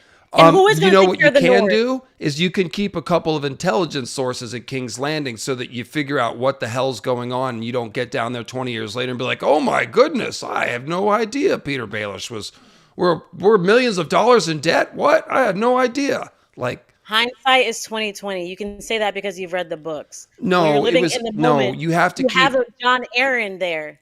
Everything's going to be fine with John Aaron. He let Ned and John Aaron take care of the kingdom, and he went home, and he did not do anything to take responsibility for that. So I think he was traumatized. It's easy to understand why, but yeah, he went isolationist, and that had a consequence. It did. Robert's reign was compromised and then crumbled, and then Ned got caught up in the violence of that crumbling. So I think that is a point against his political savvy. Blame this all on Ned. It's crazy. Oh, because Ned's not there, it crumbled. Like, that's crazy. One person. I'm not blaming it all on Ned. That's a straw man argument, but I'm saying that he's responsible for buggering off and not doing anything to help Robert and John, and not even keeping an eye on things. Yeah. I mean, I'd have my hands full with the North. You got to behead these. Well, Mance won, so. Yeah. I'm sick. Okay. So now we've got Dany and Jon and Olenna left. That's weird. Okay, so let's do Dany versus Jon. The three heads of the dragon, baby. New theory. Let's do Dany and Jon. Let's just see. Okay. Oh, well, I mean, Jon would never let a nipple out. No, he's pretty conservative, honestly. Yeah. I know what I'm doing, but I don't know what the chat's going to do. Unless Satin was there, Jon would have never let one of his nipples out. Never. Yeah. Only then. Let's pull Satin against Olenna. Satin, can you help me with this burn on my pectoral? Drape the Satin. fabric here. Yeah. See, I told you my chat would come through, Cam. Look at this. Look at this. Where's my extremely homoerotic Night's Watch spinoff? Again, on Heartstoppers AO3 is or Tumblr. wherever they are. They're on Tumblr. I mean, they really are there. I really want to get into fanfic because I love so many of the ideas, but so many people are so bad at writing prose. I can't get past that. Prose is so hard. It's such a hard. What is it? I said you got to ruffle through to find the diamond in the rough. They're there. I think so. In all seriousness, I do think Dany is a better ruler than Jon. Jon's Lord Commandership of the Night's Watch is a bit rough. I think he's got the right ideas, but he does a poor job of selling them. He sends his friends away from Castle Black. It's a huge mistake. Comes back to bite him almost immediately. So there's a lot of things you can nitpick about his choices. The Shield Hall, the way he read the letter, broke his oaths. You know, he told the other people like Bo and Marsh that objected to what he was doing. He basically told them to suck it. He didn't really try to like win them over. Which I get. He kept all of his enemies close. He sent all of his friends away. And bro was drinking mulled wine. You shouldn't be drinking mulled wine, Jon Snow. You got a job. Dang. Drinking on the job. Off duty. It was 10 p.m. He can't have a little wine? A little. And yeah, and honestly, I think Dany has. I'm going to quote Wyman Manderly: foes and false friends all around him, crawling like bugs. Oh, I love Wyman. Get them off me. I vote Dany because if I'm living in a medieval setting, I only care about who can protect me. And I think Dany can protect me best with the 3 dragons. That's relevant. Yeah, definitely.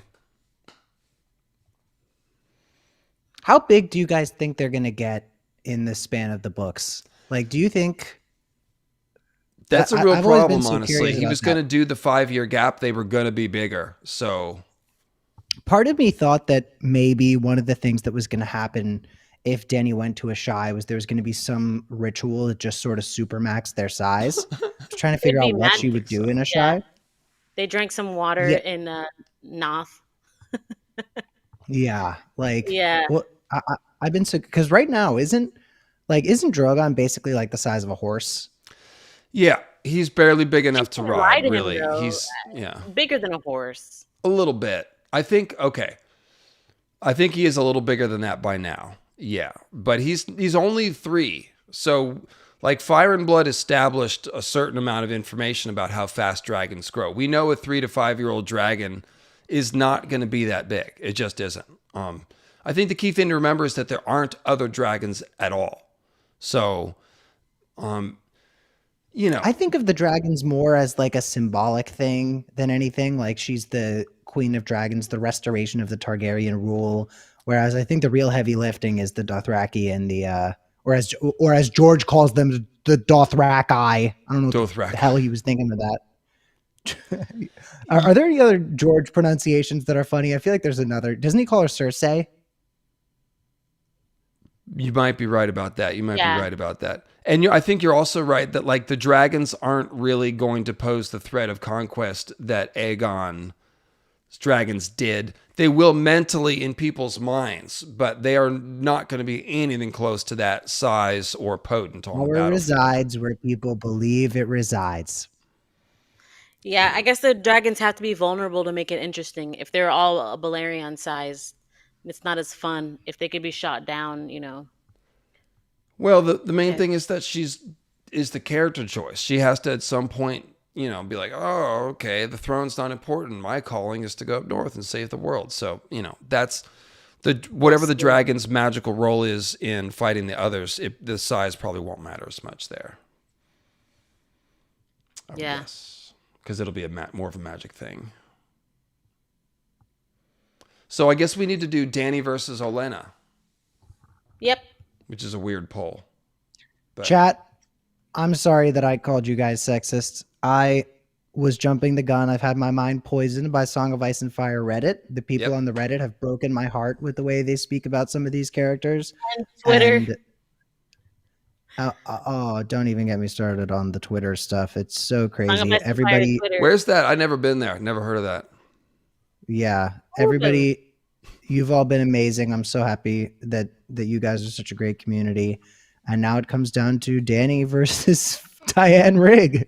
Honestly, I'm proud of my chat. I really am. We've got a little bit of Ned bias, and we love our queens here. So it's just, it's not the cesspool that the rest of the internet is. It just isn't. We have attracted a different group. You've refined them with a fine-tooth comb. You've refined dare I them say this is Balon Greyjoy levels of feminism. Goodbye. You are the weakest link. Goodbye. It's almost approaching Randall Tarley levels of feminism. Yes. Oh wait, no. Yeah. No. He does hang rapers. But then he gives that speech to Brienne, which is lovely. Basically like distilled chauvinism, like refined. Like has he ever seen her fight before he said that speech? Had he ever seen her fight? It probably wouldn't even matter to him. Yeah. Who knows? The fact that she might be able to beat him up probably makes him angrier. So. And here we have our clear and decisive winner, the dragon herself, Miss Daenerys Targaryen. Well, there are people are going to use this to go crazy and make videos about. The people who hate Dany, imagine after all of this that we say Dany is the president and the best ruler. People are going to freaking flip. Yeah, sorry, everybody. Olenna's 71. She's termed out. Sorry, it's Dany. Yes, love it. That's great. That's cool. I'm glad Mance got so far though, and yeah. Nobody likes who I like. And I'm okay with that because conversation and difference of opinion is variety is the spice of life. Yeah, I think in the end, you feel the best about, like, it's all good to assess, pragmatism and all this stuff, but you feel good about a leader when you know where their moral compass is. Dany frees slaves. She risks everything to free slaves, and not only frees slaves, but like settles down to try to eradicate the entire thing. That's just the kind of moral compass that you can count on. And so I think people say, yes, give me that person as a leader. I will follow them because at least we'll be doing the right freaking thing. Let me ask the two of you. Daenerys Targaryen, let's say 16 years old, couple of bigger than horse-sized dragons. Who's your hand of the queen? Tyrion. I don't think so.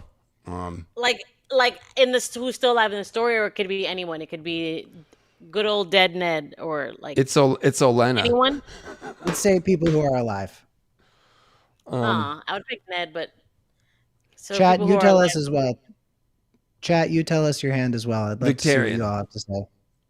Victorian, yeah. Maybe Jon. Can Jon be her hand husband? Victorians are like, I'm not a hand, I'm a person. Takes everything super literally. Ooh, Sansa, low key. I get it. Ew, no. Sansa Brienne should not be the hand. Brienne should be the commander of the Queen's Guard. Sansa needs time to find herself. Sansa needs to go to college and just. I think Davos. I think Davos has been the best hand. Yeah, I like Davos. Can I give you guys the correct answer? Oh, sure, yeah. Oh. Do you know who I'm gonna say? The correct. No, I'm just your wording. There is an objectively correct answer. I don't make the rules. All I can do is speak the truth, and the truth is Wyman Manderly. Just for the eels. Just for the eels comment. That's my big plump boy. I love him. See, this is Cam's political background coming. He's thinking about balancing the ticket. Okay, so you've got a young, slight girl who knows little of the ways of war, but has dragons. And then you give her Tim Walls, baby. So then we got Wyman, who weighs about 7 times as much and has about 7 times as much experience, and lots of silver. Got a navy. He's cunning, ruthless, knows the North. This is a pretty good power team right there. I like that. They appreciate your body positivity, Cam. Northern Tommy says. I think if Wyman lost weight, I would like him less. I think Wyman's bulbous, circular nature is part of why I love him. It's moon-like. Okay. My boy right there. Danny for president. If I had a gavel, I would knock it. Mance Rayder would be not. You wouldn't want him as hand of the king. He's like your secret agent. He's like your spy master, even potentially. Like, yeah. Oh, him as spy master would be so good. No. Brienne, What about the commander of the cheesemonger? Queen's Guard. Is Wyman the cheesemonger? We don't care about Illyria. You know what Mance is? Mance is Daemon if Daemon wasn't such a dick. Okay. It's called versatility. It's called range. I get it. Versatility, range. I'm not going to say anything about Daemon. I don't want to upset anybody. Oh, this is not that Although place. if I were to say something about Daemon, I think what I would say is that I don't think Mance would groom his niece. Exactly. Okay. A lot of things that Daemon would do truth. that Mance wouldn't. Someone said, damn. I'll give Daemon some credit for what it's worth. I also don't think Mance would have the gall to take on the crab feeder. Oh, I think he would. Mance slew 2 potential kings beyond the wall and negotiated with 3 others. True? Mm-hmm. Yep. That triarchy really didn't work out, did it? It did until it didn't. I think they made a lot of money for a while. Flopped. You know, that flopped. They moved fast and broke things and made money, and then came to an end. Well, it they was called took the a lot Band of of Corlys's Nine, right? wealth in the end, and then they came back and took Corlys's wealth. True, they Before did. we They go to sacked the hell out of Driftmark. That's true. All the wealth he made to make him the richest guy. Now Kind of sad, honestly. Like, Corlys worked hard for that loot, you know? Everybody in chat disagrees with me and is saying Mance would have fucked the crab feeder up, by the way. Before we go to bed, I wanted to say one quick thing which just came to mind, which is that something I don't hear that much about in the fandom, which is so interesting to me, is the War of the Nine Penny Kings. And I think the War of the Nine Penny Kings is so cool because of how many of the pre-Song of Ice and Fire relationships were established when they were fighting the Band of Nine. Like how many things can the Southern Ambitions thing that everybody talks about. Barristan, like Tywin and Aerys and Jon Arryn. Yeah, all those. Yeah. So many of the relationships that ended up. Even and Baelish. So many of the. Yeah. Like. Oh, yeah. A lot of that. I think that War of the Nine Penny Kings was even more influential on the main series than even like the Blackfire Rebellions.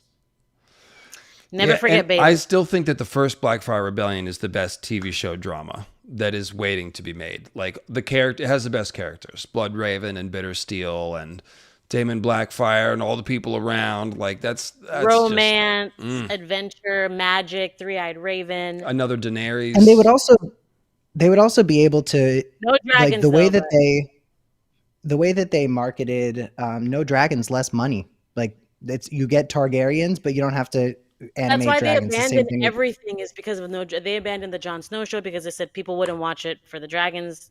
The Long Night, they said people wouldn't watch it the first long because of the dragons. So I don't know how they make their decisions. Like just put it out there. Let us watch it or not watch it. Don't say people aren't going to watch it if there's no dragons. I think one of the cool things they could do with the Blackfire thing is what they tried to do with Rhaenyra versus Alicent in the marketing of season 2 for House of the Dragon, when they were like, oh, it's going to be this person versus this person. Meanwhile, they seem to have the best relationship of anybody in the show. But I would love a marketing. Sneaky I think the marketing campaign of Daemon Blackfire versus Bloodraven, pick your side. I think that would be sick because it's a very interesting question. Yeah. Like between Daemon Blackfire and Bloodraven, whose side are you on? Yeah, and Bittersteel would just be a really iconic character, honestly. Like he really would be. Shara Seastar. And there's a few others non-Targaryens that are involved in that are really interesting. It's Gwaine Corbray. Yeah. Lady And they Forlorn can and develop other characters and houses too. Like it's not always just about the main. But yeah, shoulda, woulda, coulda. We see how television is going. All the good ideas are stuck in our minds. Ulrich And Dane is the Sword of the Morning at that time too, so we could like learn a little bit about him. He's a totally empty, template to be filled in. Yeah. would Anyway, love to see House Dane on screen. Just love it. well, I've told HBO that I'm available to hire if they can hit my number. So, Right? HBO, I'm available to hire for the Satin show. For the which show? The Satin Satin. show. You want to star and direct that one, correct? I don't think I'd be a good director, and I don't think I'm cute enough for Satin. I need the twinkiest boy alive for Satin. But look, Heartstopper is a homoerotic love story starring young people, and that's a hit on Netflix. That's got several seasons in a movie now. So my queer fanfic Night's Watch show would be a hit, and Chad agrees, by the way. I mean, it's cold up there on the wall, There's not a lot to do. And You gotta warm up somehow. Molestown's a long way away, Somebody says Jack Black is Satin. Stop. Jack guys are Black is out of pretty pocket. versatile. Chalamet. Oh gosh, I'm good on him. Said the twinkiest twink. All right. Okay. All right. Well, Dang. Chris Pratt. No, you guys. All right. Well, thank you, guests. Girl Nettles, your YouTube channel is Girl Nettles. It is easy to find. And Cam, you are at FYPod, right? FYPod. FYPod. And It's the linked in the Bulwark description for correctly. So you just click on the link. But Correct. and if you want Cam's Superman analysis, check that out on Screen Crush.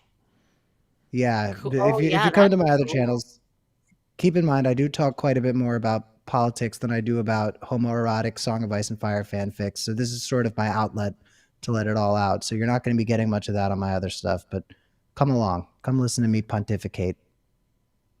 He's pretty Will entertaining. do. I like old Cam on the politics. Good communicator. I occasionally delve into breaking the fourth wall and talking about communicating and, understanding life through stories and, touchy-feely bullshit like that. And I've told you, Cam, you're a very good communicator, and you have a particular skill, which is talking calmly and reasonably to people with different political opinions than you. And it is just a really hard fucking thing to do for me and for a lot of people, and a lot of people don't even try. And it does have to happen sometimes if we are going to be a nation where we're all part of the same country. Like, it's good to be able to have that skill to communicate with people with different opinions. Even outside of politics, it's a good skill. And you, Thank you. sir, are very good. I believe. Thank you very much. I believe the word for it is mummery. No. Yeah, the members farce is Cameron, never can over. you be serious about anything? You're hilarious. That And guy said you. mummery. Well, that Nettles, is it thanks is so my much, intention to rope Cam in on some of the House of the Dragon post game or Night of the Seven Kingdoms or whenever HBO decides to put a show out. So Yeah, well, it's gonna be House of the Dragon first because they push back the Night of the Seven Kingdoms again. Because isn't it? no, of it's the still Dragon in the supposed to summer be. and So it I is thought they said winter 2026. winter 26 is for Hot D, and January 26 is for Night of the Seven Kingdoms. Okay. Somebody's got to get a clout in the ear for that.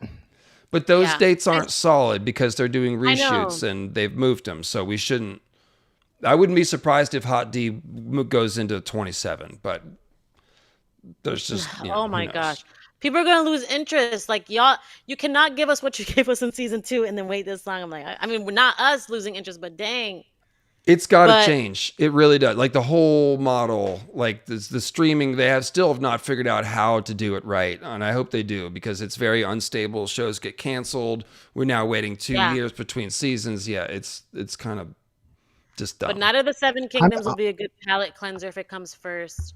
And We don't yeah. we don't need a lot of CGI for my Night's Watch show. I'm just saying.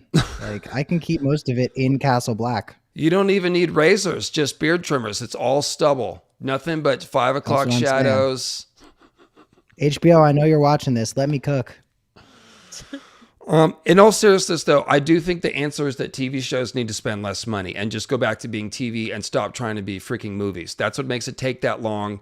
We look, people like puppet shows, okay? Shadow figures. You could tell a story without any pictures and immerse people. You don't need to go on location to the Rock of Gibraltar to get the right Dragonstone rock that you like. No. Like, just fucking build some styrofoam rocks and film that shit and let us, rely on the strength of the acting to be immersed. Yeah, acting. It's because the more money they spend, then it becomes about the return on their investment. So it becomes on what people will like instead of like, as an artist, you're just supposed to make good art. That should be the only focus. And then the show not gets about canceled getting because the it money hasn't back. made $20 bajillion back that they spent on it. And then you get 14 cooks in the kitchen because there's so much money in it, and it becomes worse and worse. Yeah. Yeah. Like the rat cook. But we've gone too far. Like, I don't think they'll go back. They're not going to listen. They're not going to scale back and stop making Marvel-esque. Everything is Marvel now. Everything has to be $1 billion budget. I don't know if we'll ever get Cam, back the rat cook, the problem wasn't too many cooks. It was too many people in the pie, not too many cooks in the kitchen. It's too many people in the ovens. So Well, we'll have to do our rat cook video next week. I'd done like 3 Night Fort videos. I have one. Oh, that's right. I think I have one more to make still. I forgot about that. I've got Future of the Night Fort. I've got it's Everybody Legends of the comment. Night Fort, where I unpack all the legends and get into Night's King stuff. Everybody comment down below who you would want to see cast as the Rat King in HBO's as the Rat Cook in HBO's Sean Rat Bean. Cook spinoff. Sean. So what's your next video, David? Dawn versus Lightbringer. It'll be out in a couple days on Tuesday or Wednesday. Not Dawn versus Dawn and Lightbringer. Sorry. And then I'll have a video about The Last Hero.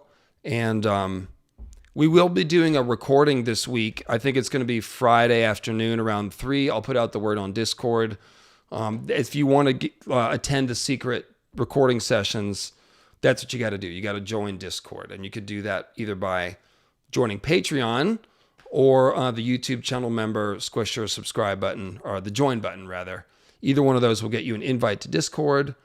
And on Discord, I will post that. So it'll probably be Friday afternoon, and I'll be recording some new video. I'm not sure what. But Awesome. Cool. Thanks, gang. Everybody tune in to Satin. Yeah. release Okay, date. no. Well, there's probably already a fake trailer on YouTube for it. I'm Probably. not on make. AI generated, Get on it, Cam. Make your dreams come true. I won't be here for it, but Well, guys, thanks a lot Get for on coming it. out. Both you, my guests, and you guys in the chat. Appreciate y'all. And I will see you with the new video in a few days. Peace. woo, Thanks, gang. Danny for president. Danny for president.